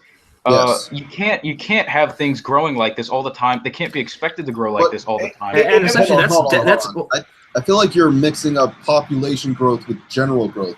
We can't. Well, the population growth is still going to get out of hand The at a certain population point. growth is not the problem. It's the material growth, and that we're consuming more resources than the Earth. A part of this is that I think there's supposed to be 2 billion more people that are supposed to come in the global middle class by what 2030. That's 14 years. Population growth, if they're also consuming more and you have more people, it's going to be a disaster. And then we don't know this is going to be a disaster because we've had increases in the middle class like this before, and we've been able to accommodate them with improvements in modern manufacturing. Now I think that there's a concern in some sense that we could reach a carrying capacity. But again, we have to deal with this in a system-wide approach and not specifically targeting individual cultural groups to obtain all of the population reduction. That's ridiculous. No, but another thing I would say with the overpopulation stuff is that I think there is this dyseugenic danger that we're all facing. It seems to be like the smartest people go off into the cities, which are IQ shredders, and they have terrible birth rates, and a lot of the dumb people have a bunch of kids. I'm actually pretty afraid that we have in welfare and everything is very dyseugenic in general, but I'm afraid that we're causing maybe permanent damage to many societies around the world just by this system, just by having the smartest people have no kids and the dumb people on welfare to repopulate. Well, well, in history, I'm sorry, but the elites who are people who would have better IQs tend to always have fewer kids than the common. This is nothing that's really very new. Someone wants to. I think this is the debate that. Well, hang on though. It's happening on a new scale in modernity. Sure. Well, before you keep on going about this, does someone want to leave? We have a person who wants to enter. Who shall be eliminated? Okay. Someone left. Oh, it's Bye, Chroma. Okay, so first of all, we have not seen a dysgenic effect yet. And if you're concerned about a progenic effect, what you need to do is you need to find some way, some cultural element that encourages high IQ people to have children. And you have to encourage that cultural element. So Jolly, I guess that would not Jolly, be Catholicism, since priests can't be married. What'd you say? Well, no, but high IQ people, religions of all types tend to have higher birth rates. Pardon me, what was that? I thought you said my name. Were you going to say something else? Yeah, I was going to say that should be, if you're worried about the dysgenic effects of religion, then you have to find some cultural mechanism that encourages high IQ people to have more children. Well, I'm not worried about the I don't think religion is dysgenic. I think it's not about. I think it actually is progenic, frankly. Well, that's what I was about to say, because I think what you want is health, you want IQ, but you also want ethics, and I think religion does attract ethics, and I think it is eugenic in that way. And I think if a society, I don't know, but I think if a society isn't deliberately eugenic, then it is dyseugenic. Yes. I wanted to say something before I forget it. Before we panic about this, I will point out that after 150 years about worrying about lower IQs have actually raised in absolute terms. So wait a minute. Are you saying that not everything is determined by genetics and that there are actually environmental factors? Yes, I am. What, me? Insightful. No, distributist. Oh, okay. So I'm just saying we should. I don't think that you should totally disconcern dysgenics or whatever. If you're concerned about that, you should totally worry about that. But don't panic, because a lot of these panics have been very misplaced in the past 100 years. So be aware of that, right? I mean, even the original Malthus, Malthus even Malthus was kind of completely proven wrong because the fact is, Malthusian theory just didn't actually end up happening. You had a few. No. In fact, no. If you let me finish, you in fact had fewer people becoming You had the population, the percentage of population as farmers decreasing, yet the population was not enduring starvation because of technological change. Yeah, I'm aware that. I think he even admitted that he was wrong because the Industrial changes in technology made him able to grow more food and more effectively and stuff like that. What I wanted to say before I forget it is that somebody said if liberals lose the foothold, or secular liberals, the thing is they are losing the foothold, and I think pretty much everywhere that they have a foothold. At a certain point, if you guys think the alt-right is going to gain more power or whatever, or Christianity, at a certain point it is in a lot of places going to be Islam versus alt-right or Christians or whatever. So, I mean, the liberals are not destined to hold the reins of power for much longer, I don't think. So even this war on Christmas stuff, I don't think the liberals are really going to be around to pose much of a danger.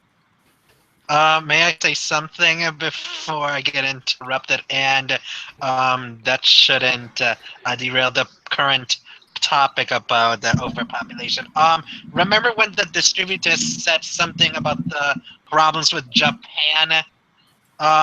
Well, there are two factors with declining population. The first one, he stated that was cultural problems. Now, I'm going to insert... Too much tentacle porn? Slightly. Now, I'm going to insert my own opinion of why there's also another factor towards the declining population, and that is the fact its economy is over-regulated. There's too much bureaucracy. Also, welfare fraud is somewhat common. I guess I'm not so sure that that's a cause of population stagnation. I mean, too many people overwork there. Yeah, have you heard? I guess, perhaps that's true. I mean, I certainly think Japan, unlike, isn't suffering, I think, from the exact same sort of cultural issues that cultural and moral issues that the West is undergoing. But I think the modernization of their culture, or they have their own sort of. It's hard to identify exactly what the big problem with Japan is, but I think it's certainly there is a big probably cultural issue with them, and that's probably resulting in the lowering of the birth rates. But the fact is, in Japan, they have much like a lot of East Asian countries, they have much lower rates of divorce and single motherhood. More people, people get married and stay married longer in Japan on average, but they happen to have fewer children. Yeah, from what I understand, the problem is very different. That's for sure. Exactly. From what I understand of East Asian countries like Taiwan and Japan, they're going through a lot of problems. And from what I know about Taiwan is the newest generation is vastly different from the younger generations, or vastly different from the older generations. What's happening to them is being compressed in like one generation or two generations compared to what happened in the West over like 100 years. They have a lot of problems, and they're very degenerate over there too. So it's not like they're safe. Some of the issue with Japan is they've been in an economic recession for almost the last 26 years, I believe. A recession that they have had a lot of trouble getting out of, and actually they really have not gotten out of it. They even call the generation that was born in the 90s a lost generation because of the economic stagnation that happened after the end of the 80s economic bubble. Yes. What do you guys think is going to be the effect of automation on the West and East Asian cultures? Because I've been wondering, are we just going to have make work pretend jobs? Like, is that or is everyone just going to have free time? Automation's coming, but what is it going to do even? Well, I think that's gonna depend on if the economy is unsustainable enough that the whole thing collapses before that happens. Well, that topic about automation is debatable, but I know for certain that socialist policies shouldn't be the solution to that problem. Okay, hold on. I think automation is a more interesting issue than whether socialism marginally decreases employment. because automation has the potential to wipe out all jobs whatsoever, essentially. Well, no, because we might all become scientists, engineers, and basically we'll take on intellectual jobs to replace all here's the thing is, if I can interject, the thing is, like, you know how there's that video where it's like, even artists and writers aren't safe because oh look, there's this robot that can draw. But the thing is, I would say that human-made artistic works are always going to be infinitely more valuable than something a robot can produce, because the fact is part of what makes art valuable is its imperfections, and even if you can get a robot to simulate the imperfections, it's still not an imperfection because it was designed to do that. Fritz, at this point I would urge that people be a little bit cautious about what they put beyond the reach of technology. I know it's very tempting to say all this sort of stuff. Yes, I have to come out of the closet here and reveal that I am, in fact, a robot. Dun, dun, dun. But I think at some point we're going to have to say no to technological developments, Jolly. I think that is there actually? Could philosophy be taken over by technological innovation? Wait, this raises it's already happened because I'm here. Well, this raises an interesting question. I had two things. I'll just say this: with the no more technology. Hold on, one guy. Jolly, let Jolly talk here. The distributor said we're going to get to a point where we have to have no more technology. No, that's not what I said. I said we're going to have to say no to some level of technology. We're going to have to say, yes, we can do that technological innovation, but we're not going to do it because we want to preserve our humanity. Yeah, that's sorry. I said it the wrong way. We're going to have to do that. Here's the problem: is that even an option? Can you actually say no? Right? How's that even? I don't think you can. One at a time. When the genie's out of the bottle, it can't be put back in. Well, I think maybe you could. I mean, what would you?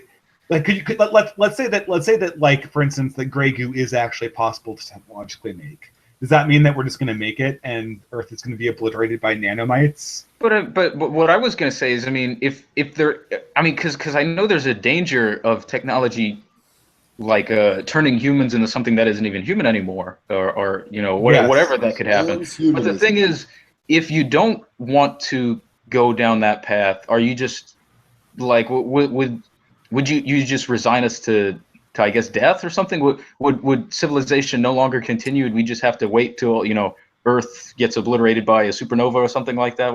I'm not saying that all technological progress has to change. I'm saying that there are certain avenues of technological progress that will not be developed because of their ability to corrode humanity itself.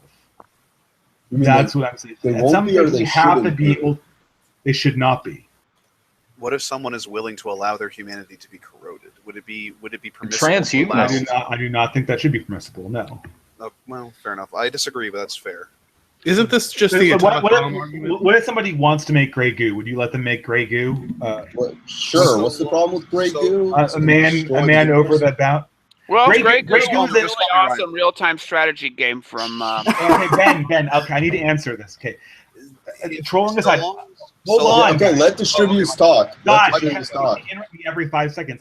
Gray goo is essentially a nanomite that consumes all matter that is not the nanomite and produces more of itself. Essentially, the production of this technology would consume the entire planet and to be just nanomites replicating themselves.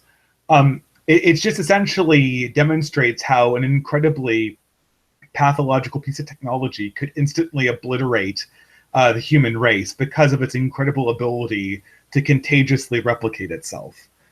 Of course, this would have no echo humanity inside of it other than its ability to consume and replicate itself. That's the idea. Now, would you stop someone from making that technology? I think you'd have to, right? How could you? I don't think you could. Yeah, how are you? What do you mean? You literally stop people from having technology to make nanomites. If someone develops it in their private lab, how am I going to know that they're making it? You control the development of this technology. That's what has to happen. I don't think that gray goo is actually a realistic idea. Yeah, but Ben, it's not. It's not Ben. Before, gray goo is not. People get sidetracked by gray goo by wondering if the specific the specific thing that I alluded to is actually itself possible. But that is actually totally immaterial to the analogy. The question you're is, trying to make a is any point highly pathological, highly aggressive new life form possible to be created? And in my opinion, it's undoubtable that something like that is possible. I'm just wondering about the pragmacy of this, because let's say you're right, distributors. Let's say I agree with you. Like, yes, there are certain innovations that we have to stop in their place because the potential to destroy humanity is just too great. How are we going to do that? Like, what is the pragmatic control solution? The development of technology? Okay, that's how I need if someone develops something in their private lab, like, do I just have secret cameras everywhere so I know? We control the development of this technology like we control nuclear weapons now. I mean, it's not a comic book. You don't have these genius inventors creating, super advanced, inventions in some private lab or somewhere. In order to create microtechnology, I know this because I've worked in microtechnology, you need to have an enormous number of equipment. You can't do this in your garage. We can control the distribution of these machines. Now, but the danger of it, becomes more and more advanced, you won't need as much space or as much equipment to work with. That's the thing. You won't need as much, but you'll need some, and that's what we have to. But I am wondering, Anarcho, what is your alternative? Just to wait for a technological outburst to consume everything? I mean, that's what we could take a page out of the book, The Amish, who just said, you know what? At a certain point, we've got all the technological innovation we need, so we're gonna, reject your modernity and just stick with our wheelbarrows and hose. We could basically do the same thing, only draw our line a little later in the process, basically. I think that's a possibility too. But I think either way, I have an idea. How is that easier than my solution, though? I mean, I agree that's a possibility, but I just don't know how. I mean, there's nothing technically wrong with your solution. I'm just not sure how we're going to know when someone's about to invent the humanity-destroying innovation. Well, the thing I would be more worried about is if some, stupid rogue government or something like that ended up doing something ridiculous or something like that, or causing some nuclear war. That's probably more of an issue. I think we may have already. Everyone has to have Grey Goo now because somebody does. Yeah, I think we've already crossed the Rubicon with the technology. I think even this level that we're at may be unsustainable. It just may not be something that we should be at right now. Well, I have an don't know idea. if civilization can't ultimately work. I was going to say is the guild system was actually really good at preventing this stuff from happening because of these. One of the express purposes of having a guild was to safeguard, technological secrets in, say, something like blacksmithing or metalworking and stuff like that. Setting up something somewhat similar to those lines could help, in terms of, safeguarding technology, could prevent this from getting out of hand. For a while. But England tried to do that with the Industrial Revolution, and then what's-his-face came along, memorized it all in his mind, and then brought it to America. Jesus? Yes, it was Jesus. No, I forget the dude's name, but he memorized how factories worked in England. A man overboard. Did you want to interject here? Oh, I just wanted to add the one last point that I guess I was gonna get out of the way and let other people come in. Sure. My thing with the Grey Goo thing is, and this is, I was sitting here thinking about it while everyone was talking, and I guess the Pollyanna side of me says by the time we would be able to build something like Grey Goo, we would have some way to stop it. We just kind of, I guess you got to say, we just kind of have to have faith. Yeah, it's kind of like when people invented guns, another guy invented the bulletproof vest. I don't think we have to worry about this. First of all, because I think that we have to take reasonable precautions, which I think the governments of the world are, for the most part, except in North Korea, are already doing. And beyond that, I think that God's going to be watching over the world and making sure that nothing like this happens. What do you think about the dangers of universal basic income or something like that? Maybe something that's equally as destructive or could be, but it's not necessarily like a weapon or anything. Universal basic income doesn't sound that bad an idea, honestly. How does that do? I don't understand. First of all, I don't. First of all, the reason why I'm worried about this, Ben, is that I already have seen that technology can, in some ways, corrode our humanities by making us too dependent on it. In some sense, we're going to have to walk away. I mean, we're going to have to develop boundaries for ourselves and technology. I'm growing increasingly convinced. But you're talking about turning technology into a forbidden fruit, though. Like, eventually, someone's going to eat the fruit. Well, then that's fine. This remind you of Adam and Eve? Exactly. I think that the thing is, my project is to create a more rich humanity, not to turn us into slaves of our own technology. I sympathize with that goal entirely. One thing. Ben. Well, C.S. Lewis talks about this in The Abolition of Man. Yes. Especially Part 3. And as I understand it, he never, ever says that technology is bad. I didn't say technology is bad. He says, he says technology is super great right up until that very last step that is that kind of undoes all of the rest of the progress. And so his idea was that you can I'm not so sure he actually spoke on where to stop with technology, but you always have to be aware of the costs of what you're giving up in order to gain power from technology. I agree. But Sorry. it's not a simply you can stop technology kind of thing, but it's a decision we kind of all have to make, and as individuals and as societies. And it doesn't have a clear. If you can't stop technology, then what decision are you making? You're making what you're going to do. Technology is a means. It's always only a means, and we get to decide the ends. Okay, but what is? And so, what is? Well, but so by the fact that you decide, the fact that you're saying that you can decide means that we can decide not to do certain things technologically, and that's what I'm saying. Yeah. I don't understand how what you're saying is different than what my thesis was. You seem to be talking about like technology needing to be controlled by the government. It sounded like. Well, I mean, this is the thing. I think actually, this is the thing. I think actually we might need to have a government to control technology.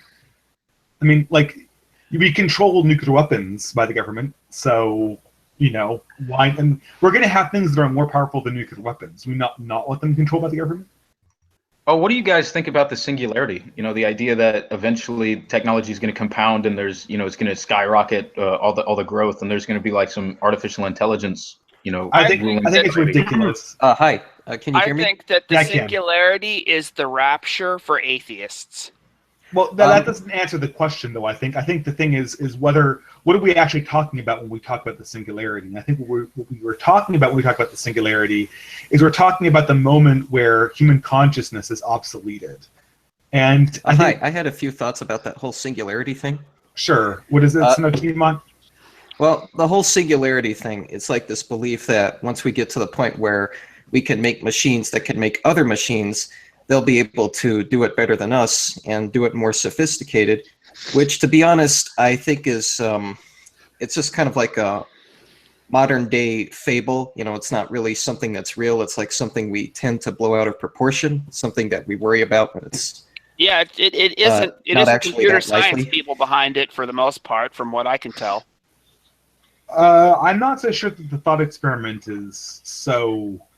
I don't think you should. I think that we can say that this is definitively a thought experiment, but I'm not so sure we can just dismiss it. So it's like, oh well, we can't do it now, so we shouldn't have to think about this. I'm not saying to dis. Sorry. Sorry. I'm not saying to dismiss it entirely. Okay, I'm gonna mute people until they actually ask to come in. Okay, so what was it? Send a timeout. So I'm not saying that it's something we shouldn't worry about. I'm just saying that it's something that people worry about more than they should. There's this really great YouTuber named Rob Ager. He's a British filmmaker, and he made this one video called "Myths of Artificial Intelligence," which was essentially debunking these ideas about what kind of machines we'll be able to make in the future. Like people think. Can you link that, please? I'm sorry, I don't know how to do that. The channel name. Find the URL and link it in the chat. Paste it in the chat. I think it's in the group chat, not in the live stream chat. But yes, either one. Yeah. But anyway, go ahead. What were you saying? All right, so I'll try to link that later. But essentially, what he was saying was that we were kind of greatly overestimating our own capacity to make artificial intelligence like that. That essentially that a lot of what you're hearing about the so-called singularity, how we're going to enter the state where like humans become more like cyborgs and we get cybernetic implants, that a lot of that is really just PR that's designed to make these companies look good. Like, oh, look at them, they're on the up and up. And in a few decades, we're going to have this, but you know, it's always like that. It's even like I understand that we can't do this in perhaps the next 100 or so years. I don't think that it's something that we can dismiss as philosophers, though. That's my point. Well, sure, but I might say though, what's being pushed under the banner of the singularity seems to be some claims that are a little bit more specific than is safe for them to be making. Yeah, but Ben, I think this is the same thing. And like so they're on the scientific side, it's complete nonsense. But on the philosophy side, it adds nothing because we've had science fiction for a long, long time, and this doesn't add anything. But no, it absolutely. You see, you're saying you can't imagine a technology that would be so dangerous and soul corroding that you wouldn't want to ban it. No, I'm saying that the idea of the singularity that just came along in what was it, 2011. No, but doesn't add anything to philosophy is all I'm saying. Because we've had this idea before. So no, okay, then fine that we can answer it, right? This is the thing. We have to answer this idea with a definitive. I think we have to answer this. Well, sure, there are certain technologies I should be banned, like human cloning. I don't think we should have human cloning. Okay, so we do acknowledge that there are some developments of technology that we have to say no to, essentially. I mean, can we even imagine the technologies that we're going to come up with in the future? It's I don't know. I mean, there's probably going to be a lot of things that we're going to have to ban, or at least that we should. I think so. I think that's absolutely true. Also, about the I think limits we on have growth. imagined a lot of things that we aren't going to see for a very long time, if ever. Yeah, I linked a video on the limits on growth, by the way, in the chat. So. Yeah. So I don't know. I guess to me this is a very relevant question. I suppose. I think that we have to acknowledge that humanity has to decide what technological growth is going to be, not technological growth deciding what humanity is going to be. Yeah, well, what happens we can't decide that for humanity. We can only decide that for ourselves and our society, and that's all we can do. It's a good question. What happens if, Japan or someplace like that, if they start messing with the human genome and doing gene therapy and making, like some transhumanist or making better humans, and we can't, we limit ourselves. Making cat hentai babes, It'll be available on the free market. Well, making like superhumans or something like that. What happens if other countries they make anime real? Doing that? Yeah, well, that's a risk. I think I think that the whole CRISPR stuff is really scary, and it has to be confronted. I think the whole what? CRISPR. CRISPR is a genetic bacterial strain that allows you to essentially cut out certain genes inside a DNA sequence and replace them with others. And people have been using it to genetically modify cows and cucumbers and whatnot, and it could just as easily be used to splice out genes in humans that we don't like anymore, effectively, creating. The alt-right will get a hold of it and get rid of the black gene. Yeah, well, I'm definitely worried too about GMOs and the effect that'll have on the overall ecology. Like, I agree with you, Distributus, about the dangers that technology poses, not just to humanity, but to our entire ecosystem as a whole, because we're really just not prepared to take on the changes we're making to the environment. So, I shall say two things. The first, I wanted to say that earlier, but I couldn't find the right opportunity, and that is, I thought technology is inherently neutral, and that depends on the person using it. I mean, that's what I was trying to say earlier. Yeah. To an extent, but you can't really use a gun to pick your teeth. And two, Coltain made a there's a discussion about the artificial womb, and a user named Coltain made a video about the artificial womb being still science fiction and will ever be science fiction, because he claims that it's not practical even in the future. It's hard to describe, but even if that were to be invented, it will be strictly regulated by any government. I shall link the video from him. So essentially, Bioshock was right. Well, Coltain is a MGTOW guy, by the way. He's super MGTOW, and I think one of his videos lately was about fucking married wives or something like that. So take it with a grain of salt. But the artificial womb is never going to be a major thing. It's just too expensive and impractical. I mean, this seems to be the a lot of technologies. A refuge of a lot of MGTOW fantasies, but it's not going to be practical, at least not in our lifetime. One thing I might say about technology is people, from the rapid pace of technology in the 20th century, combined with science fiction and hype from people like Elon Musk, they get an impression that there just are no limits and no barriers. And tell that to me when you're on Alpha Centauri.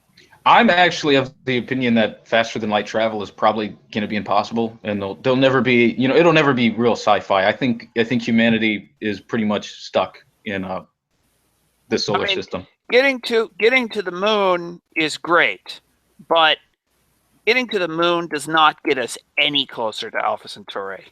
What about getting to Mars? Getting to Mars doesn't even get us any closer to Alpha Centauri.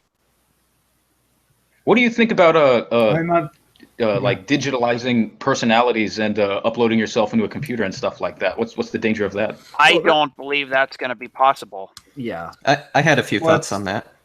Let's go ahead. So I think the whole idea of trying to upload your consciousness to a computer, I don't think that's ever going to work, just because you can't think of human consciousness as being like a computer program, binary. I mean, a lot of our brain's functions are dedicated to just regulating the body. I think even if somebody did successfully, say, put their brain in a robot, there'd probably be horrible repercussions that would destroy them mentally. Essentially, the whole consciousness-body dichotomy, I think, is a myth. I think the mind and body are one. And sorry if that sounds a little hippy-dippy. No, I think that makes sense. It's true. I might say that the idea that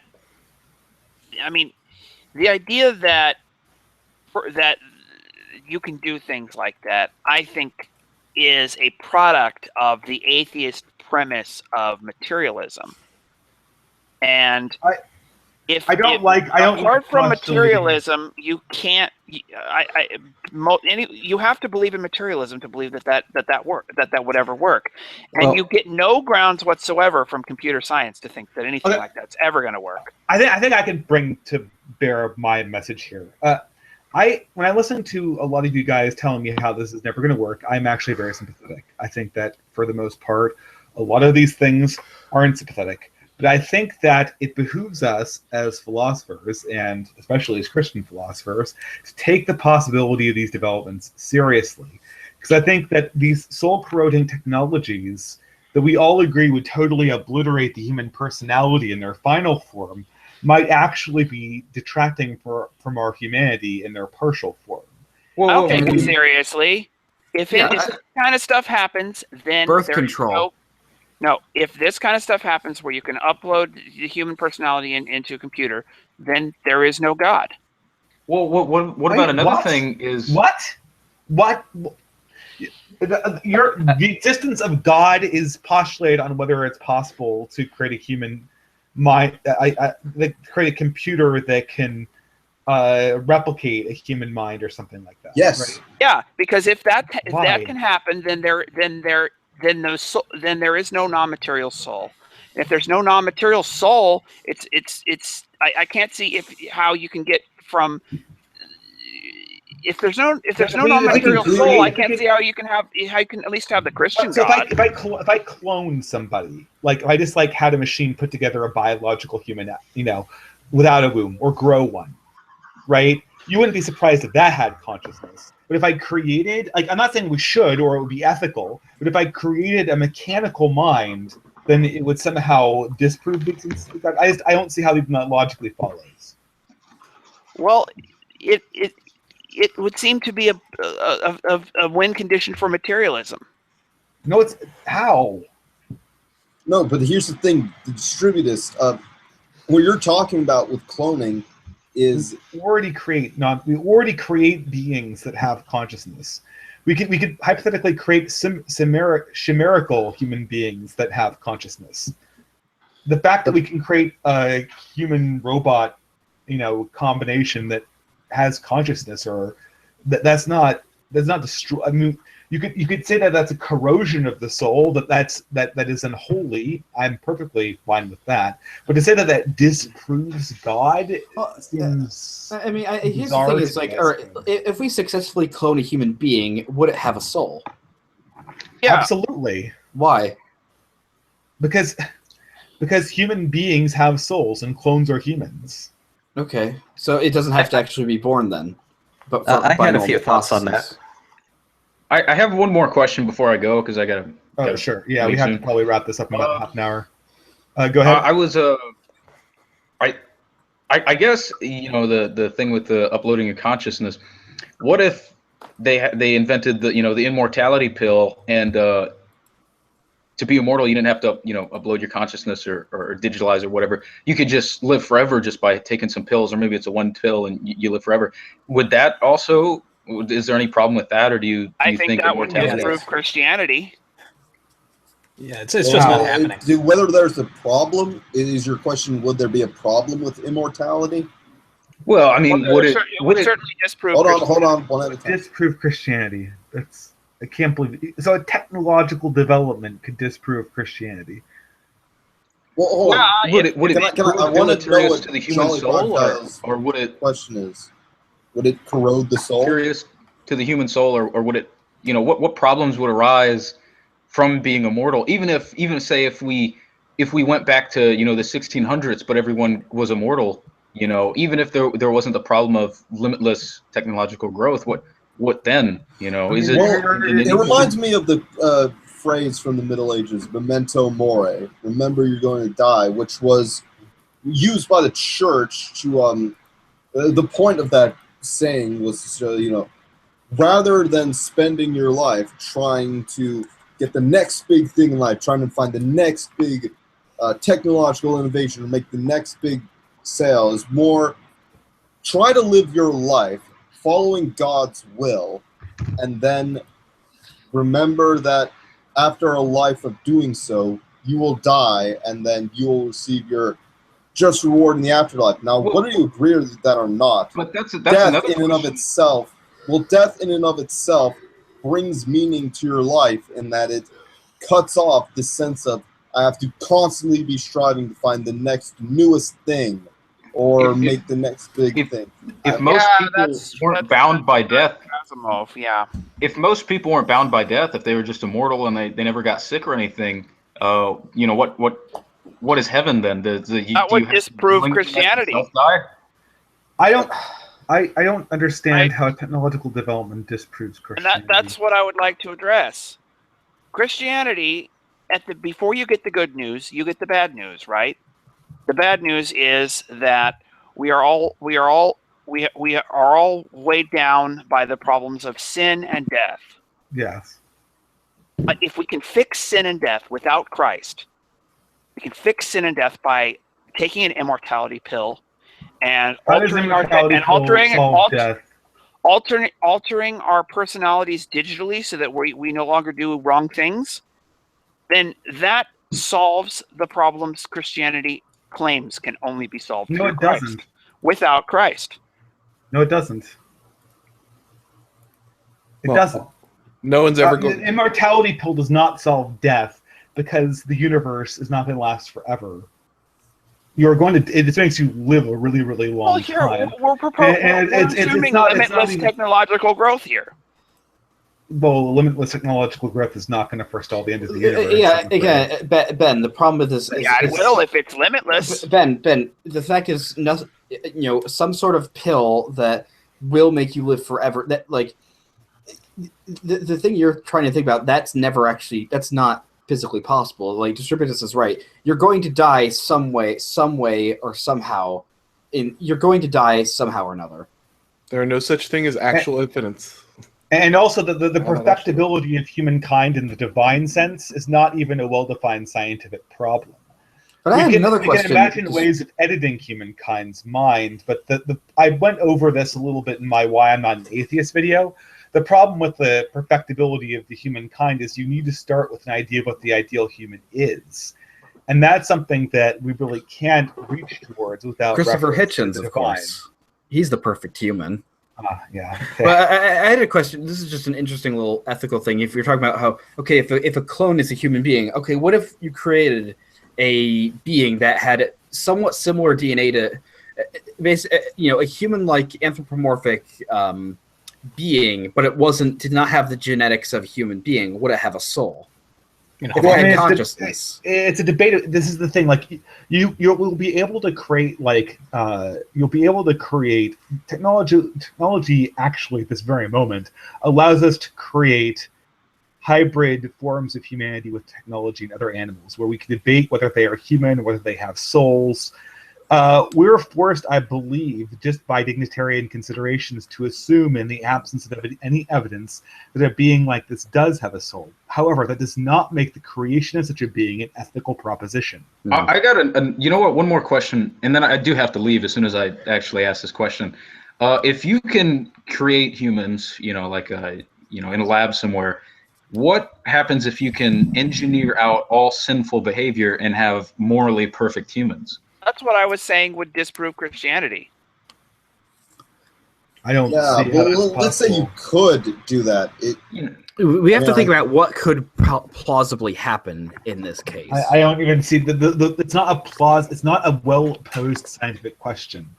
You can create human beings and have a tendency not to do certain things, but the question is whether those imperfections are part of the divine design or whether they are actually part of our sinful natures is not a question that's been well defined. Well, I think let's define it a little better. It's still not going to be scientific, but I think we can get a fairly clear philosophical definition. What if we could engineer humans who never disobey the natural law? You could design humans that would be less likely to. No. Humans who never disobey natural law. That's not a well-defined scientific question. I said it was. I said it wasn't scientific. But then it's not. Are you going to say it's not? Are you going to say it's not a philosophically valid question?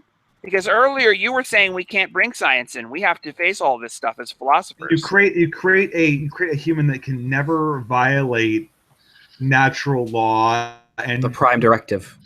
You do not have the full. You do not have the full. We're not in possession of the full natural law. The human beings have an idea of what the full natural law is, but we almost don't have the full. It's contained in the Bible. We have to be. Wait. We have to be. we have to be There's in your suggestion. possession of the natural law because that's what the natural law means. The natural law is the law of human nature. If we don't have possession of it, then it isn't part of the natural law. Okay, Yeah, but everyone. so we're just. Go. So, okay, see you later. Yo, Have a good night. Merry Christmas. Bye. Merry Christmas. No, I think we're just playing with definitions now. In order to potentially create the theological problem, you would have to create a human that would never violate the fullness of divine law. Not that would not never violate the fullness of the law that humans have instincts for. I'm sure there's plenty of people who have never violated sort of the natural inclinations humans have towards goodness. Well, wait a minute. Hold on. If we're going to talk about natural inclinations to natural law, isn't the natural inclination towards polygamy and hypergamy? No. The way that he phrased it was very bad. I think I can help with this one a little bit. If you make a human that cannot violate natural law, it's not a human anymore. It doesn't have free will. Exactly. It's not making decisions on its own. It's a robot. But it's not a person anymore. It's still a human, but it's not a person anymore. It's not as we understand in a person at all. I think this is one of the reasons why this is not a very properly defined scientific objective. What we're going over now, the whole question of never violating. Earlier, you said we have to face all these questions as philosophers, and we can't just say it can't happen scientifically. Are you saying that some potential technological development could disprove? So the two things I'm asking here, Ben. Are you saying that a potential scientific development could disprove God? Or are you saying a logical impossibility could disprove God? Because depending on which one you're saying, I would disagree or agree with you. Okay, well, I think there actually is a God. And therefore, no, that's not the question I asked. Well, I'm going to answer it. And therefore, any technological advance which would disprove God won't happen. This is the question I just asked. So what do you mean by a potential do you think there is a technological development that would not itself be a self-contradiction, as Justin Martin just pointed out? The never violating natural law and still have free will would be a contradiction. Is there a potential scientific development that would not be a self-contradicting statement, or a well-posed or a well-conceptualized scientific development that would disprove the existence of God?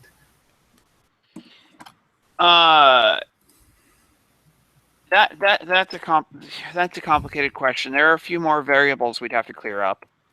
I don't know whether it would make sense to go into it here. I mean, I think the thing is I definitely, if you say, if we see a logical contradiction in the universe that's totally unresolvable and totally antithetical to reason, that would be, if not a disproof of God, the strongest possible evidence against God's existence. I would agree with that. If we're saying that a potential scientific development would disprove the existence of God, that is a coherently phrased scientific question, and that is not itself a logical contradiction, then I would very much disagree with that. Well, the human's ability to corrode the human soul does not disprove the existence of the human soul. Okay, well, maybe when I say God, I mean the Christian God, okay? There's a lot of things that could disprove the Christian God that wouldn't disprove the deist God or whatever, okay? I totally agree with that too. Okay, so anything that Christ said will happen, if technology prevents it from happening, then that would disprove the Christian God, correct? Oh, well, what do you mean? I mean, like, the thing is that, well, like... Christ said the poor will always be with you if technology eliminates poverty globally. That's not true. So you're saying if we eliminate... You're saying that if we eliminate poverty worldwide, this is the core disagreement here. You're saying if we eliminate poverty worldwide, we'll have disproved the existence of God. Christian God, or at least we'll have shown that statement by Christ is false. Well, I'm not actually sure you would, because manifestly ridiculous. Like, if we eliminate the definitional poverty in our society, Christ meant. Oh, I'm sorry. I meant absolute poverty. I did not mean relative poverty. Well, no, because does poor? I mean, okay, maybe. Wait. Actually, you know what? I should develop this idea more before we talk about I this. think that this sounds like a concept that I just think every Christian would disagree with. The elimination of poverty across the globe disproves the existence of God. So yeah, if we can give everyone clean water, food, shelter over there then goes God. Christianity is no longer. I'm sorry. I meant relative poverty, not absolute poverty. Okay, so people will always be poorer than other people, and we won't have communism. If communists take over the world and they put everyone into if communism actually worked, that would, I think, show that Christianity is not true, because communism claims to be able to change human nature. That's not Christ. what you said. You said that if essentially it cast if it instituted, however forcefully, a situation where there would be no poor people because everyone was confined to the same economic conditions, that would mean that there would be no poor people, and therefore that would disprove the existence of God. That would at least show. I guess you could say that would show that statement by Christ is false. No, it wouldn't, because I don't think that Christ meant it in such a narrow fashion as you're using it. Yeah, did he mean economically poor or good? I think the context sure did seem to be talking about economically poor, from what I remember, but I'd have to look it up. Yeah, people will always have misfortune. People will always have struggle in their lives. I think he meant misfortune. Yeah, I mean, utopia is spiritual or otherwise. Because if we were to enter, I feel if we entered a state of utopia where we had no struggle in our lives, that more than anything would undo our humanity to a great extent. Yeah, it would. And I think if that was allowed to happen, then it would show there's no God there to stop it.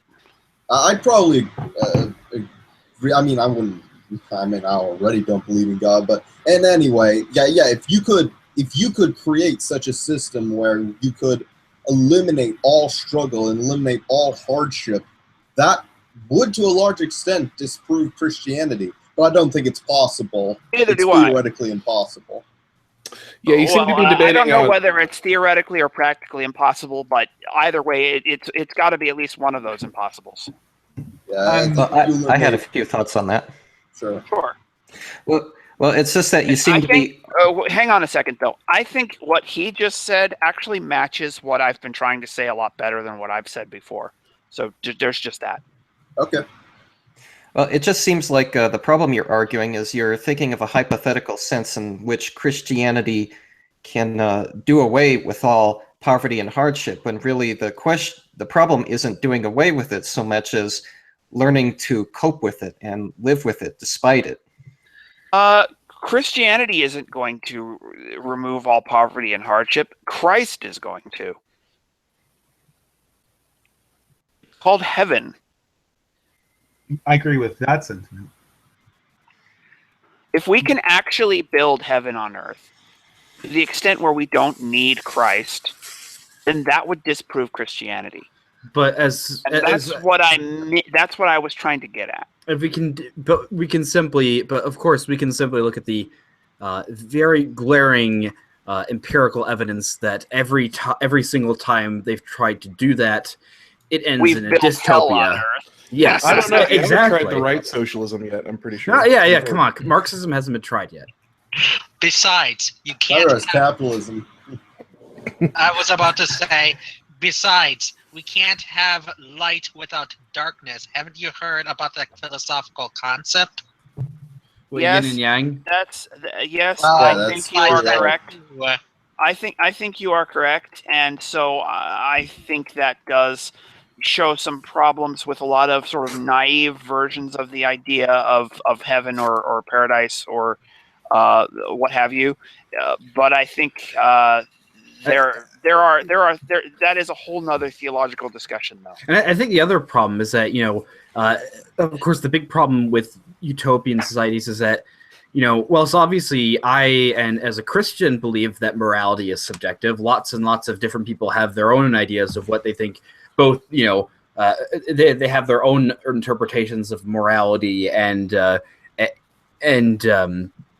and what would work best as a society. And so what might be a heaven for some person would be a hell for another. What? That's actually one of the things that I'd like to say. Hold on. Yeah, that's the thing is that I'd say that the sort of what most atheists project as sort of the John Lennon utopia on Earth. My opposition to that utopia is not that I feel it's unachievable, but the fact that I find it spiritually deadening, even if it was achieved. And so, what does that have to do with what I said? I said that because people have different ideas of what utopia is, that's one of the reasons it can never come about. Yeah, I said yes. Okay, but then Fritz. Then I sorry. said yes. That's one of my main objections to the typical "is heaven on earth possible," and that's because my version of blessed existence is so radically different than most of the people's idea of heaven, who usually talk about creating heaven on earth. May I create a hypothetical situation about heaven? Hang on, I want to address something Fritz said though that's super important, and that is, Fritz, that does not mean you think morality is subjective. No. I even said that I don't think morality is subjective. I think that I think that a lot of people tend to think that morality is subjective, and that generally people do have a slightly different understandings of what they believe is to be right and wrong. Okay, but I still absolutely believe that there is an objective, absolute right and wrong that is determined by God. It's just that people have different understanding. People being imperfect have different understandings have their own interpretations of what right and wrong is. But and the fact is, though, if you look at we cleared that up then, right? You know, what's interesting is when we talk about how every time we try and create heaven on earth, it becomes a hell on earth. Well, certain Christian societies that tried to assert themselves as sort of a New Jerusalem, they had problems, but they weren't hell on earth. And I think Puritan New England is probably not nowhere near as terrible as people have the image you all have in your heads right now, because the only experience you actually have with Puritan New England is by reading The Crucible and The Scarlet Letter. But I think Puritan culture. We interrupted somebody earlier. We need to let them talk. Who was it? That was me. Okay, I was about to say a hypothetical situation about two random men going up to heaven. The first is that the man thinks that heaven would be being surrounded by women, and then he'll be treated nicely by numerous women. The other person receives a different kind of heaven, which would be living in a rich mansion, though still living modestly, tending his own garden. The two different heavens are considered hells to each other. I'm not sure how I see that, but let me address that idea that people can have directly opposite. Like, say a feminist and a MGTOW go to heaven together. How do they both experience what they would call heaven? God wouldn't get them married. Yeah, they have their own separate heavens where they don't interact with each other. But this is the fundamental thing about heaven that I firmly believe, is I firmly believe that in heaven, the flaws in our own character are corrected and healed. Exactly. And in that sense, the MGTOW there will be and no feminists MGTOWs and no feminists in heaven. I would say in heaven, the MGTOW lays down with the feminist. Well, in heaven there is like no the lion here, lays down. and that's why we drink it here. Good save. Okay, then let me clarify.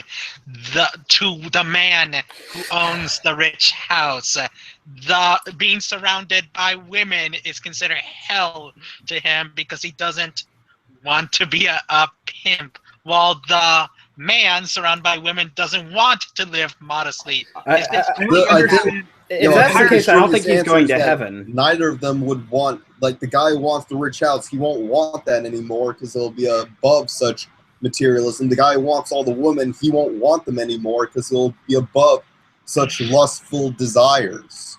The thing Exactly. is, in heaven, we will desire God above all other things. Yeah. So the idea that heaven is some kind of preferential menu selection of a variety of different pleasures is a little bit not in keeping with what Christians have ever described heaven as being.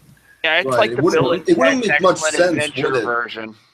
Yeah, it wouldn't make much sense to try to overcome your materialistic desires down here, just so you can have all of them fulfilled once you be with God. Like it is, so like you avoid the devil here, and then in heaven you act like the devil. Well, Those are this is what contradiction terms. Well, this is what C.S. Lewis did so beautifully in his writings was show that Great Divorce and Chronicles of Narnia, the Last Battle. Both those books are showing that this world's a pale reflection, and moving to heaven is moving to the realer world, being closer to what is real. We are only we're seeing through the glass darkly, and that's heaven's not going to be everything you like here. Plus, it's going to be the purer, better version of everything you've experienced, and you won't want the things you wanted here. They will be vastly inferior. Yes, that's a good way of putting it. I think that the thing is these. It's always very difficult to get into these hypothetical scenarios about what heaven is like. I don't think applying these questions is at all very useful. I guess. I don't know. I know we just had a discussion on these things, but Sure. But had the point is that Christianity claims to be able to make a fundamental change in human nature. In human nature itself. To change us from the sinners into saints, essentially. Yeah.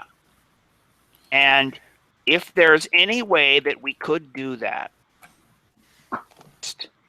that would be a condition that would disprove Christianity. Well, I don't think then that a technological change could change human nature. I don't think it could either because because if I wasn't a Christian, then I'd think it probably could. But since I'm a Christian, I think it can. If you let me finish, it's because the natural part of human. It's because any sort of change to human nature on the genetic level or using technology would fundamentally remove humanity. So there's really no way it could ever actually. It wouldn't be changing human nature because it wouldn't have a human. If it doesn't have a human nature to begin with, what is it? It's not a human, or it's not a person. This is the distinction. But actually, guys, before we continue this theological question, we're coming up on 2 hours and a half. Okay. And although I knew that we would digress into some kind of controversy because who wants to talk about Christmas for 2 hours, I think that I would like us to talk very briefly about what we want to do with our channels in the coming year. Specifically, for the last 20 minutes, I'd just like to talk about how we are considering changing the content, perhaps forming up new content, and where the direction for this community is going generally, I suppose. What we see our role as, I guess. Well, if I could say, I think starting in the new year, what I would ideally like to have would be to sort of set up a group channel for people who regularly upload content. People like Distributist, Ben, Justin Martin, and maybe Chroma, to put up, to have a sort of group channel where we can have that's primarily used like a live stream channel or has a regular podcast or regular upload. Something like, I think Distributor said his ideal would be if we created something like Honey Badger Radio did for the MRA movement. Yeah, Honey Badger Radio has been sort of an inspiration about how you can create sort of a fun and inclusive community that still has the ability to academically criticize a lot of the establishments. I think that the barrier to that is we just don't have enough regular contributors. We have like, what, 4 or 5? Well, we've got me, Justin Martin, you, Ben, and maybe Mauritian Struggle, the British guy, but we need a few more people, I think. Yeah, I don't think we're quite there yet. I upload videos regularly. Well, are you a Christian traditionalist? Well, traditionalist. Okay. Yeah. I don't think the requirement needs to be Christian, because then we'll get into all kinds of arguments about whether I'm a Christian or not. Well, I think Exactly. So the thing is, I think the barriers I have are the fact that we need to start developing specific brands. I mean, I think I have a very hard time, to be honest with you guys, running Hangouts. I never feel like I do them very well. I can't focus the conversation. I think I do debates and discussions a lot better. But I'd like to see if we can't find certain specific discussions, perhaps for each of our channels, that we really feel like we do well, right? And then we'll sort of cross advocate the channels to see if we can't generate interest and sort of boost each other in that way. I think that might be the best way to proceed. That's a good idea. Yeah, some cross promotion would be good. But what would you guys think about the idea if just start it up, informally at first, but just have a sort of shared channel that we could if one of us has enough time to put up a weekly sort of some sort of weekly podcast with one or more of you guys every week. I think it's a good idea. Weekly is kind of demanding, though. I mean, I am currently running a weekly podcast. Yeah, it's about 1 hour. Yeah, like 1 hour. It's like, okay, if you could take 1 hour a week to go to church, you can take 1 hour a week to just sit down and talk with somebody. Fritz, weekly podcasts have the problem of generating content regularly. This is the thing is that if we could sort of develop like a good pattern of content, the problem with the streams that I've had is that I can't sort of promise reliable content. If I were to advertise a flying in Hangout, I don't know what to promise people. We're going to have a discussion about Christmas. I know that's not going to last because no one wants to talk about Christmas for as long as these Hangouts last.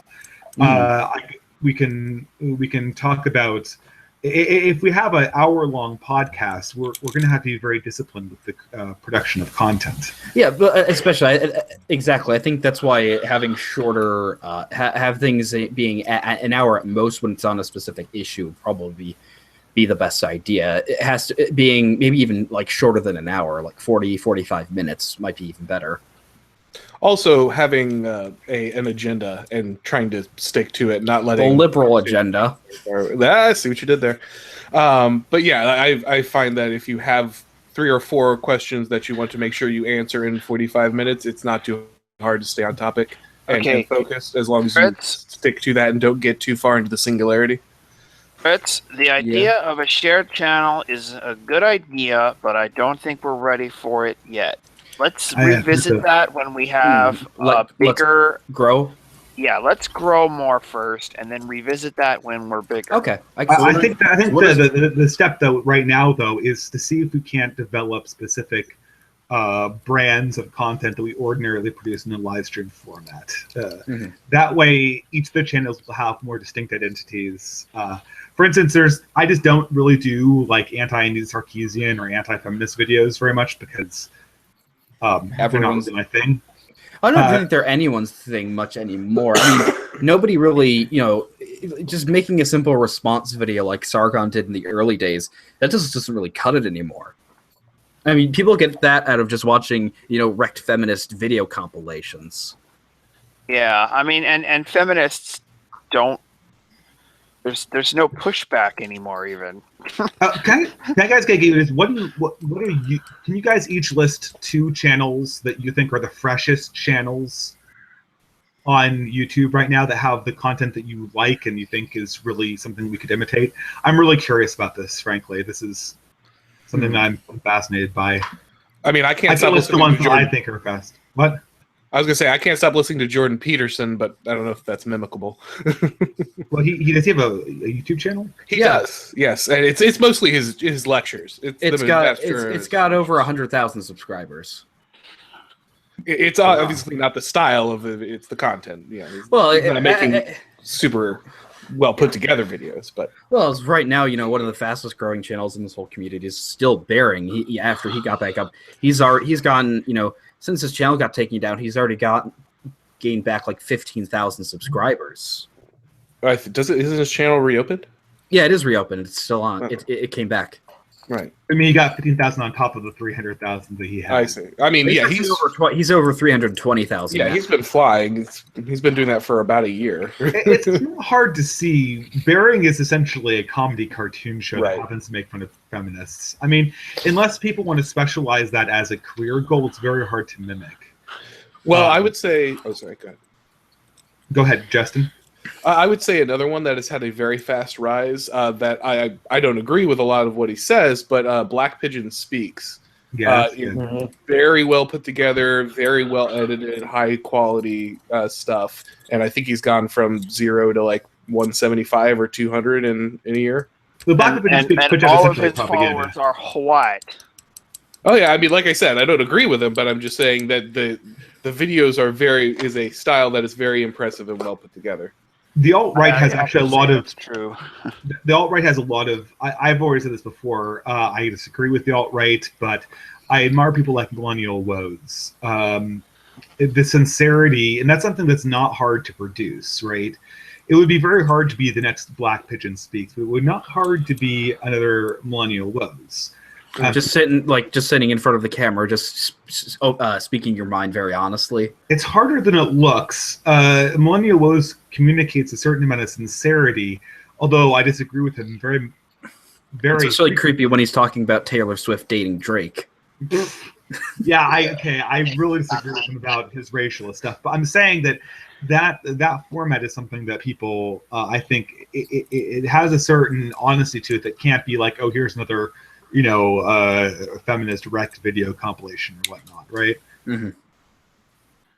Well, I think we really are doing a lot of our best work, those of us who are making videos, when we make Sargon of Akkad style response videos to stuff atheists are doing on YouTube. You think that's our best videos? I think. Yeah, because that's when we get to be funny, and that's what gets more. That's what gets more views. They get more views.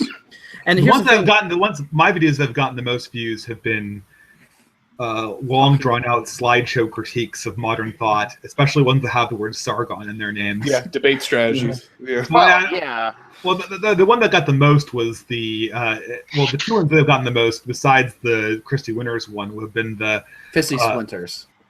Have been the Why I'm Not an Atheist and the Sargon, which are in some ways extensions of each other because they tell the story of how I see intellectual thought developing. I mean, they weren't anti-atheist videos, though. Well, I think what we can kind of do is provide a different perspective on these things, where we can criticize people like atheism, like autism is unstoppable, and the amazing autist. We can criticize them a lot more effectively because of the fact that we don't have the same ideological lens that people like Sargon have, where we don't consider, those of us who are traditionalists don't consider ourselves to be liberals. We don't call ourselves classical liberals, and we're able to actually see the blind spots that these communities have. Like when I can criticize Crown Tea, and people really loved that video and thought, a lot of people like commented coming to me saying, I watched the video and I really had a big problem with what he said as well. No, I think the thing is, I think that's good, but I think the thing is that I'm more proud of the videos that are in some sense positive than are the ones that are criticisms of people. Well, I understand that, but we have to go for what people want to see, and I think the funnies are what really people like to really see. It's very true. You can make your art house films if you'd like, but if you want to draw the people, just because Justin Martin, you got a relatively big view count from your Keith Olbermann has lost his damn mind video. Yeah, that one. Yeah, my two best performing videos. One is making fun of Keith Olbermann spazzing out, and the other one is making fun. It's Lacey Green and Anita Sarkeesian. It's like camera, So that's something I want to do in the coming year. I want to make sure that I have more videos that are funnier. I mean, I don't know. The thing is, I don't feel like I make funny videos. I mean, maybe. Well, I don't care about. Well, F your feelings. F your feelings. What? It's making fun of the fact that the Paul Joseph Watson F your feelings stuff. You're saying, well, I don't feel. Paul Joseph Watson is not funny in my opinion. No, he's not, and I find him he's preachy and annoying. Yeah, but so British. Yeah, I don't. That's even worse. So if I could become the Mormon Milo Yiannopoulos, only less gay, then that would be.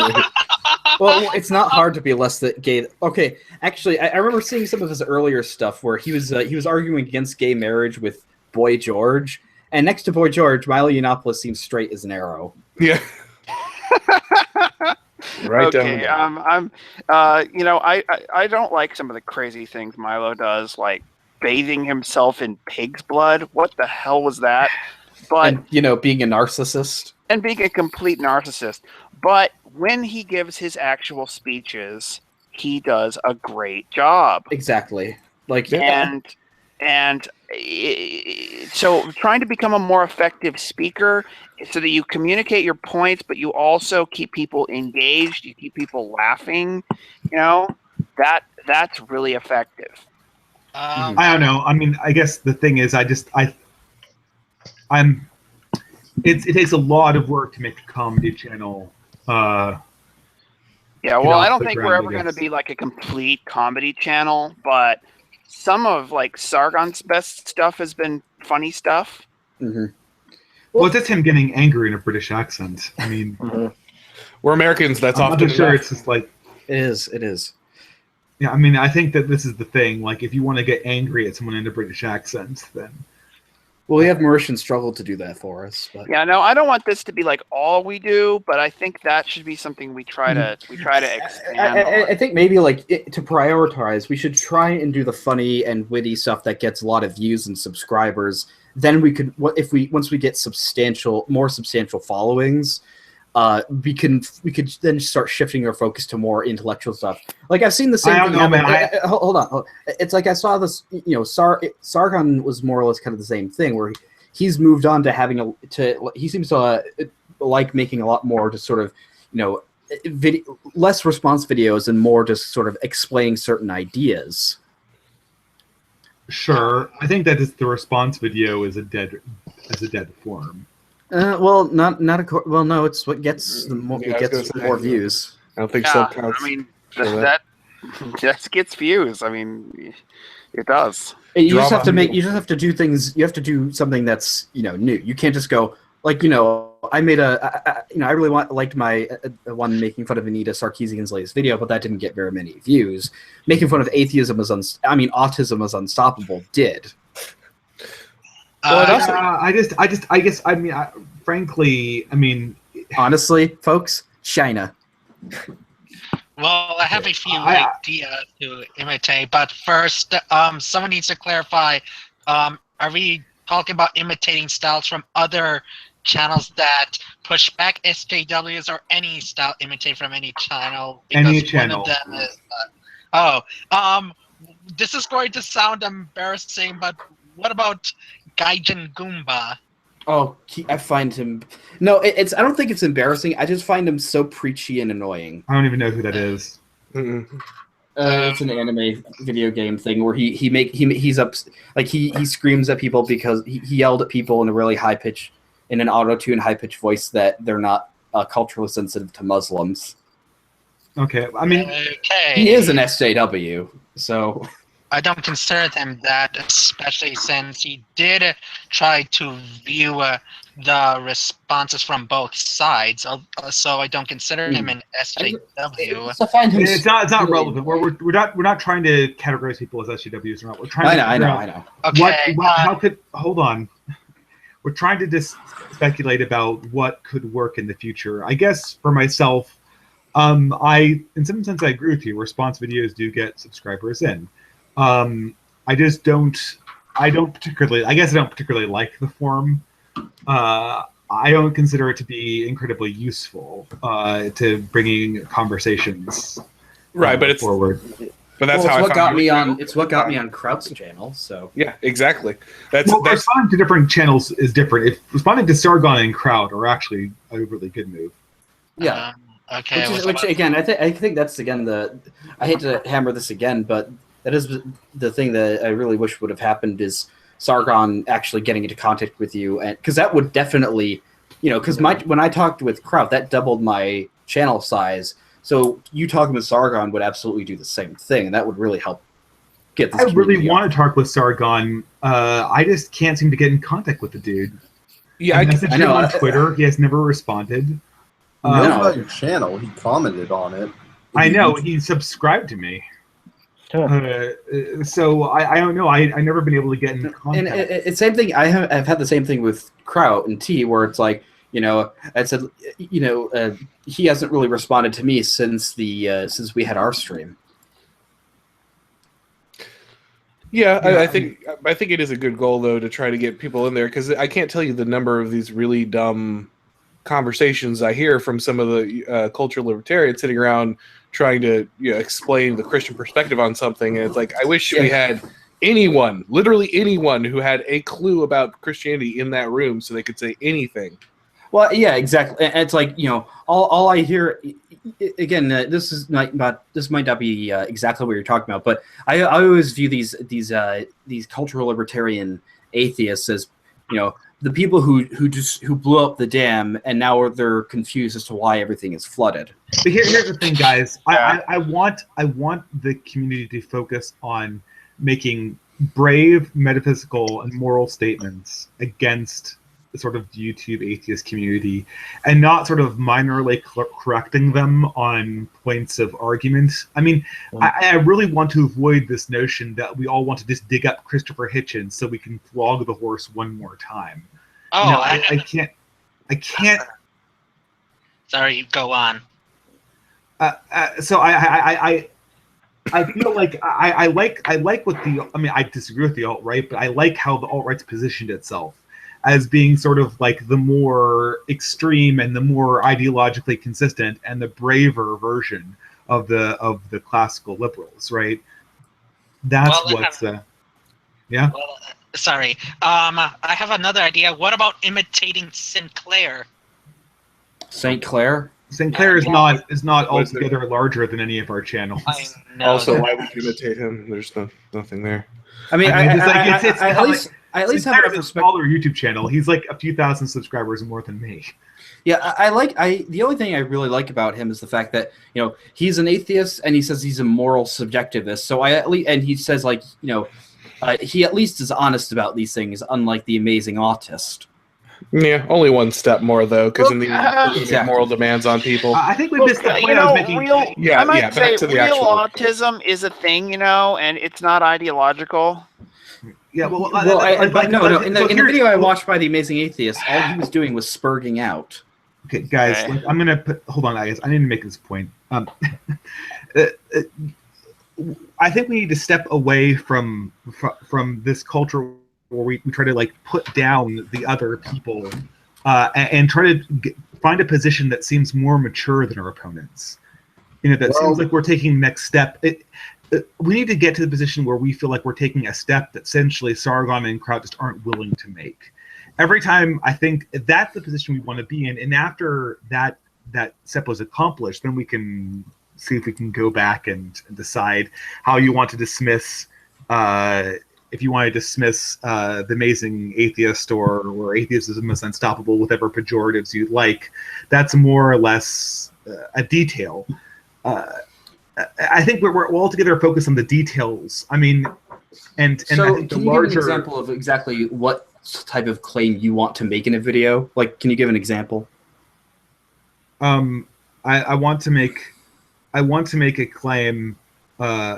Well, a great example was, and I missed the opportunity to make this video, but Sargon made this sort of nostalgic video about how the decline in English education sort of facilitated the rise of modern Britain. And I want to stand in front of Sargon and the rest of the cultural libertarians and say, look at all the stuff that you've lost here, right?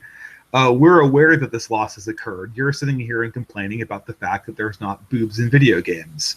You're here claiming that feminists are autistic or maybe they have borderline personality disorder. But I don't care, how big the Sarkeesian hoop earrings are. I care about the fact that we're sitting in front of a cultural meltdown where real connections to spirituality and beauty are being lost.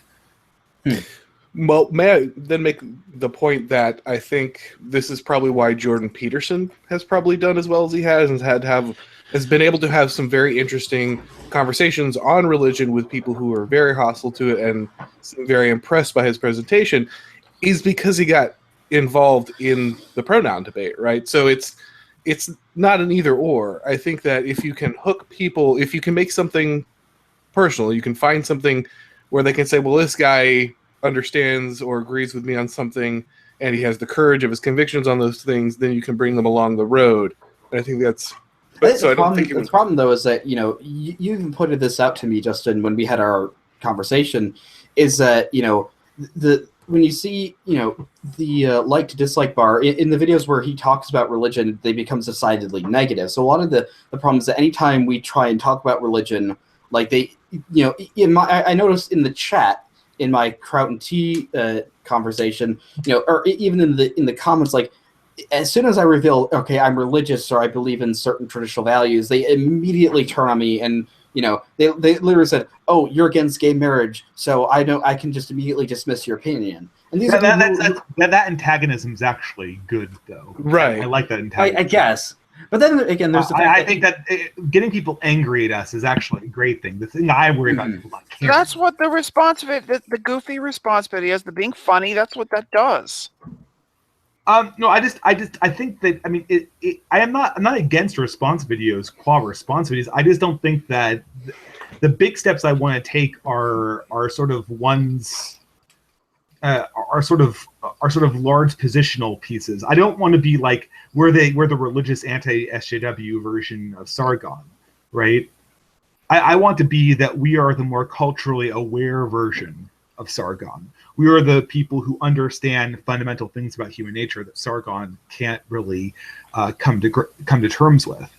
Well, maybe that's what your channel will be inside the community. I think it's a mistake to say that the community in general needs to push for a specific elevation of the form or whatever. I think that you making those points and doing it the way you do, because that is something you do well, is probably something I'm not going to do in a video. I'm just not. Actually, that's actually perfect. Actually, I like that. But this is the sort of divisions I hope that we'll see. Maybe someone wants to do more response videos. Somebody else wants to do more gaming videos. Someone else wants to do more political videos. For my money, my targets are cutting off the alt-right and getting them siphoned into a religious community as opposed to a racialist one. And pointing out the cultural emptiness of cultural libertarianism. But I know that's not everyone's bag, so. I think that could definitely work. I was considering the alt-right, being part of the alt-right before they went nuclear on the race issue, because I really like their traditionalist trend and their anti-democracy trend. But, I needed another group with the same values because... the alt-right was just going way too far into identity politics. Yeah. Well, I can even say that the people I've talked to on the alt-right, they said that they're claiming they're fairly sympathetic to Christianity. They're to them it's like a typical response from the cultural libertarians is, Christianity's better than Islam, but it's like, would you rather have a warm turd or a cold turd? They don't actually take this sort of claim that Christianity is actually a much better alternative than Islam, which essentially, the claim we need to make is that you're never going to make you're never going to have your secular atheistic Western society. It's never going to happen. It's either going to be Christian, Muslim, or alt-right. Yeah, racialist. You have to choose one. Let's try to focus this discussion a little more and stop getting off onto stuff about the world in general and stay on what are our channels going to do in the coming year. Sure. And I can respond to Red Cups, man. And I can say for definitively my target is exposing cultural libertarians, exposing the alt-right, and presenting a more stable and more mature cultural alternative. I have zero interest. I have tangential interest in the feminist and SJWs, but they're the storm that rages outside as far as I'm concerned. Yeah, okay. I mean, I still like doing those. I like doing those occasionally, but yeah, you are right. Like, again, I have found most of my response. I've made a response video to Anita Sarkeesian and who's the giant boobs one? Fritz, before you go on, Fritz, before you go on, I think Ben had a really great correction. Let's just, since we're closing up anyway, rather than what you have done, tell us what you intend to do, what specific niche you see yourself as growing into as this community matures. In the next year, let's be specific. What types of videos I'm making? What types of videos? What kind of subjects are you going to take on? Well, I think how do you see yourself maturing into specific? Well, if I were to say, go to Fritz Imperial for. Well, I think I would like to, branch off and to start talking more about history and also some theological stuff, like, trying to assert what certain elements of why certain parts of Christianity are beneficial to society. So, I do want to talk more about history and sort of, like kind of like what I've done with my most recent video that I just put out like a couple hours ago, is sort of showing that this sort of medieval Christian understanding of the West or of Europe is probably the best shot at having is what made a functional, stable society. So I think being able to understand sort of, I think come to Fritz Imperial for stuff on history. I think would probably be something I want to focus more on. Okay, that's good. History and culture sort of deal. And also maybe and also possibly religion as well. Yeah. But I think I'd also just like to host like a podcast or something like that. Okay, well, what would your podcast be on? Like, in order to promote it, I would need to know what it is. I mean, you don't need to tell me now, right? Okay, yeah. The idea is that if I'm going to promote a podcast, first of all, I'm not going to watch all of them because I don't have time. I need to know what I'm quite offended by that, but yeah. So history and culture more or less. But so what about you? What would you define your channel as being part of Distributist? Like, why should people go visit you? I'm bringing the contemporary criticism of modernity and the movement spawned from modernity, and showing that the alt-right is not the proper mechanism to confront the problems of modernity. Christianity is. Yes. That's the mission of my channel. Okay.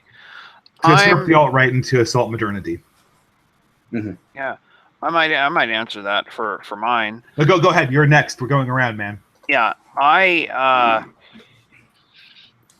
have sort of three things, I guess, but the major topic of my channel is philosophy. I do philosophy first, and that's moral and political philosophy especially, and to some extent epistemology and argumentation theory as well. But that is always, everything I do about philosophy is always serving something in political and moral philosophy and philosophy of religion to some extent. And I'm also going to talk about some of the stuff about Latter-day Saintism eventually. You know what I would love to see from you? Won't make me terribly popular around here, but is something I'm committed to doing at some point. Sure thing. I mean, you know what I'd love to see from you? I would love to see some philosophical analysis of video games, just to, considering that sort of your... Oh, yeah, I'm also going to talk about video games. That's sort of the final thing, is video games. Not always so much on the philosophy of video games, although I might do some of that, but some videos I want to do that are going to be just for fun video game stuff. If I could just put in some, I think a couple of things I forgot to say is to be a little more specific is not to hop onto what Ben was saying, but I have actually legitimately been thinking about this for a while, is to do a philosophical analysis of certain games, because like something like analyzing Dark Souls and sort of the themes it presents in a. But is that something you could work together on? I would love to. I would love to do something like that. Because it's easier if one channel has like all the philosophical takedowns of the video games, so we could be like, there you go, right? Yeah, but I think the other thing I was going to say is like with my video series, like my classical illiberals, and me responding to somebody like atheism is unstoppable and like when I make a response video to George Carlin, is that I'm trying to demonstrate that I know you're probably against digging Christopher Hitchens out of the grave, but trying to I think it's really useful to take a critical look at a lot of these peoples and the ideas that the classical liberals think were so great, and showing that these are not sustainable ideas, and the actors weren't these sort of, they weren't really these heroes you make them out to be. Oh, I agree with the sentiment, Fritz. You just need to be aware of the optical. Yeah, I know. I have glasses. I think I like how this is going. If we can, I'm honestly don't know these flying in hangouts. I guess I just don't feel like I know how to do them right. But not to be too pessimistic. But Justin, you're pessimistic. That's my character flaw. Didn't you realize that? Well, no. Peter Hitchens said it's not a character flaw. It's being it's not being disappointed and being sometimes pleasantly surprised. Well, I like I like Peter Hitchens. Oh, me too. I think maybe that should be another topic. Is being able to discuss a book or something like that. Is homework should be everyone read The Rage Against God. You mean us reading a book and then coming to discuss it? Yeah. I've actually been planning to do something like that. I was going to do that with The Ego and Its Own. I was just going to read it out and have images accompany it. Well, if we're going to do it here, it needs to be Chesterton or Lewis. Yeah. Don't you think? Or Peter Hitchens. But I almost thought like it as a sort of conclusion to the classical liberal series I would do would be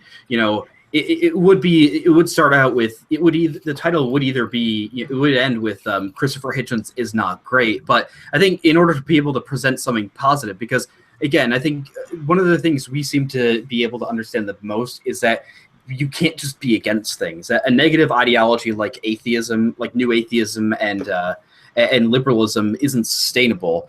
But the fact, so ending with showing with the kind of asserting that traditionalism versus classical liberalism seems to be essentially a clash between two brothers, Peter and Christopher Hitchens. Essentially, it's hold on. Instead of I want to get going way off topic here. Yeah, this is I'm sorry. This is not one. We're not trying to explore one idea, and it's absolutely trying to develop subjects to do.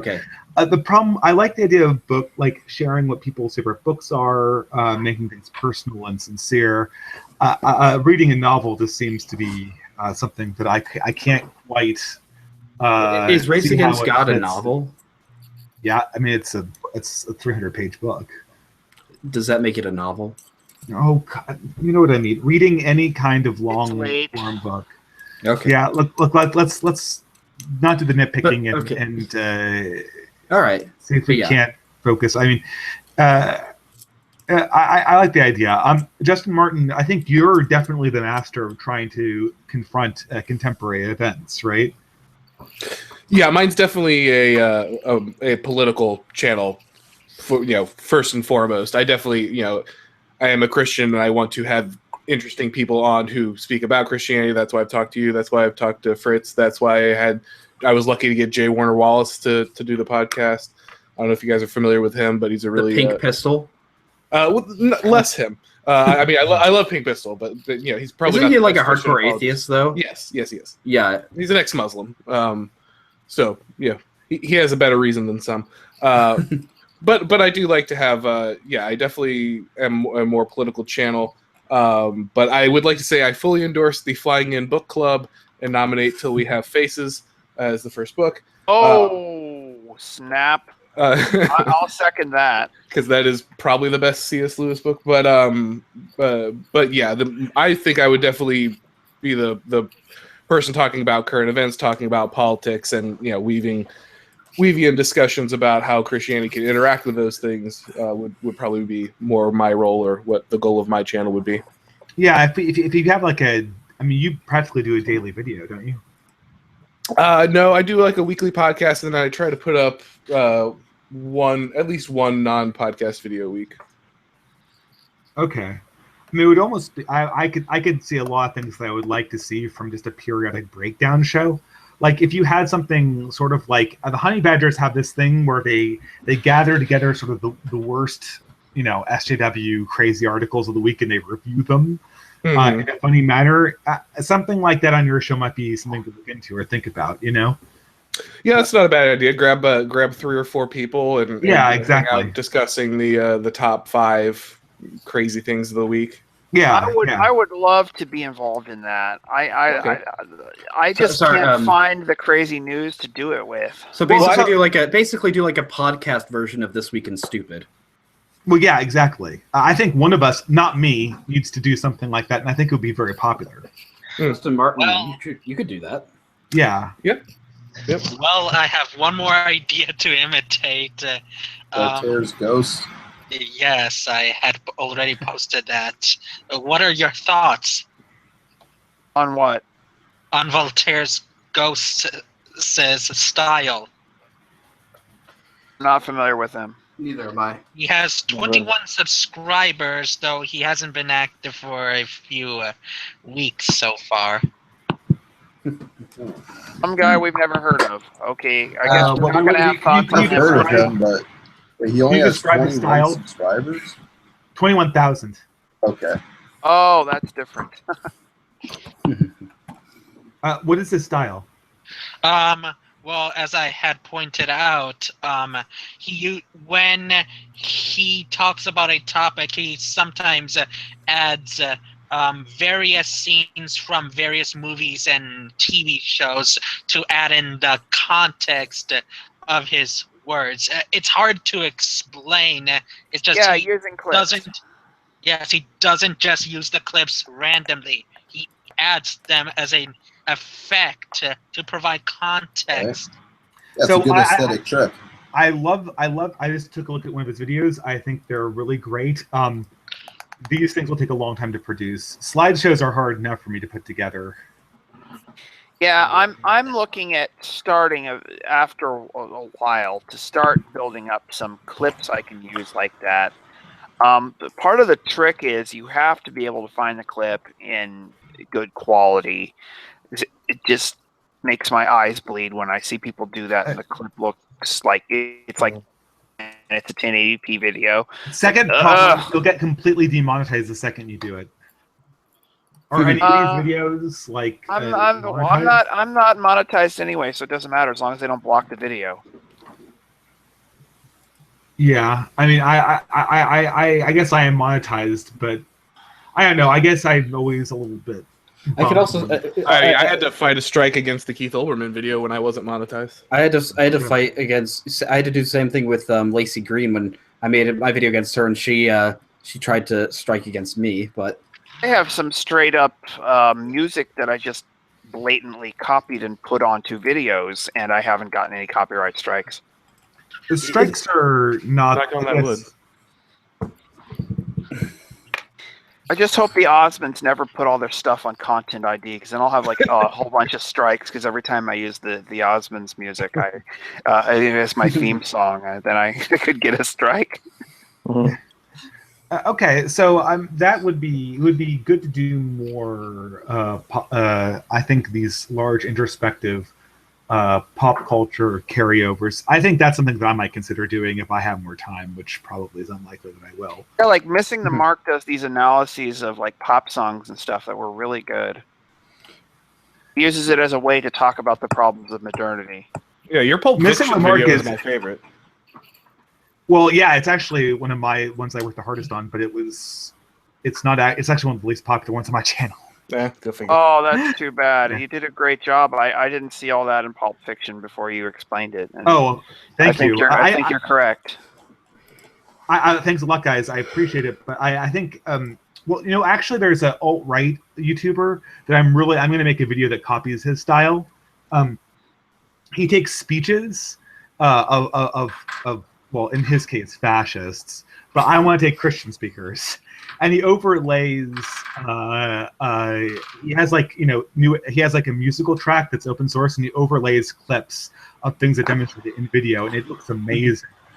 Yeah, speaking of that, there's like a Hitler speech. Somebody like overlays like all this sort of modern stuff where you can almost it's hard not to even it's actually kind of hard not to get sucked into like believing that it's right. Where him talking about bankers not caring about the people, and it's interlaced, stuff about, modern unemployment and like big corporations today. And is that sort of what you're talking about? Yeah, no, I'm saying the alt-right obviously has a very effective media platform. We got to copy that because, well, my opinion of the alt-right is they're using the right deplorable. They're using the right tools for the wrong end. Mm-hmm. So we need our own cartoon frog alternative. Christ Chan. Okay, use the Christian Crusader cat. Creationist that's cat? Actually, yeah, Creationist cat. Yeah, that's actually what I've used on my evil, oppressive Christian theocratic conspiracy live stream. I actually use pictures of a Crusader guy who, he's about to chop the camera with his sword and but stuff. No, Christ Chan is like a 4chan meme from Pol. Same place.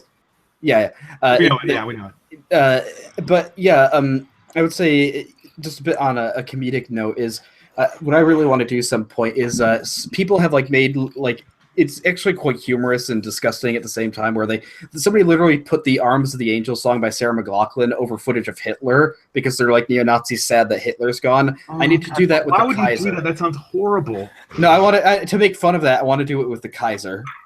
Oh, no. Okay, this is where you and I totally differ, Fritz. I think the LARPy kind of meme stuff that you don't want to answer for, it's a liability on your channel. No, but well, okay. I think these sort of LARPy memes, they start becoming liabilities as you become more popular. Because people will bring them up and they'll try to use them to embarrass you later. So, I don't know. We differ on this. I understand that. So, Chroma or anyone else who has a channel want to talk about what they're going for? Yeah. I have a video coming out on MGTOW. I'll probably put it either tonight or tomorrow. I'm still trying to find my niche, Yeah. I don't know. I really want to tackle great response videos, man. Yeah. Thank you. I would say for Chroma is it might not be the thing I'm most interested in, but your feminist your feminist punk rock band response video, I really love that. I thought it was really cool, taking apart music. I think that's really cool. Yeah, it's hard to find stuff like that though. What British feminist rock bands that want to assassinate Jeremy Corbyn? Yes, exactly. That's kind of that was Well, that's the thing. If we could get some kind of aggregator to compile the ridiculous stuff, and then maybe Justin Merton or some other guys, if we had some common form to just put it in, that would be the ideal place. Because we all come across weird things. Mm-hmm. It would be helpful if we could consolidate that, but we'll work on that offline. Mm-hmm. Anyone else want to speak up before we end the stream, I guess? I had something to say, but I'm not sure if it's the appropriate time now. Go ahead. Why not? Well, it's kind of opening a new can of worms, but when someone in the chat a long time ago asked about talking about the coalition between classical liberals and traditionalists, and I just want to say I really don't think such an alliance is feasible, or at least not feasible for that in the sense that we're going to last for any kind of time, long time. I think it will be like an alliance that will collapse almost immediately as soon as the progressives have been defeated, or the SJWs. Exactly. I'm sure it will after the progressives are defeated. That's not going to happen for a while.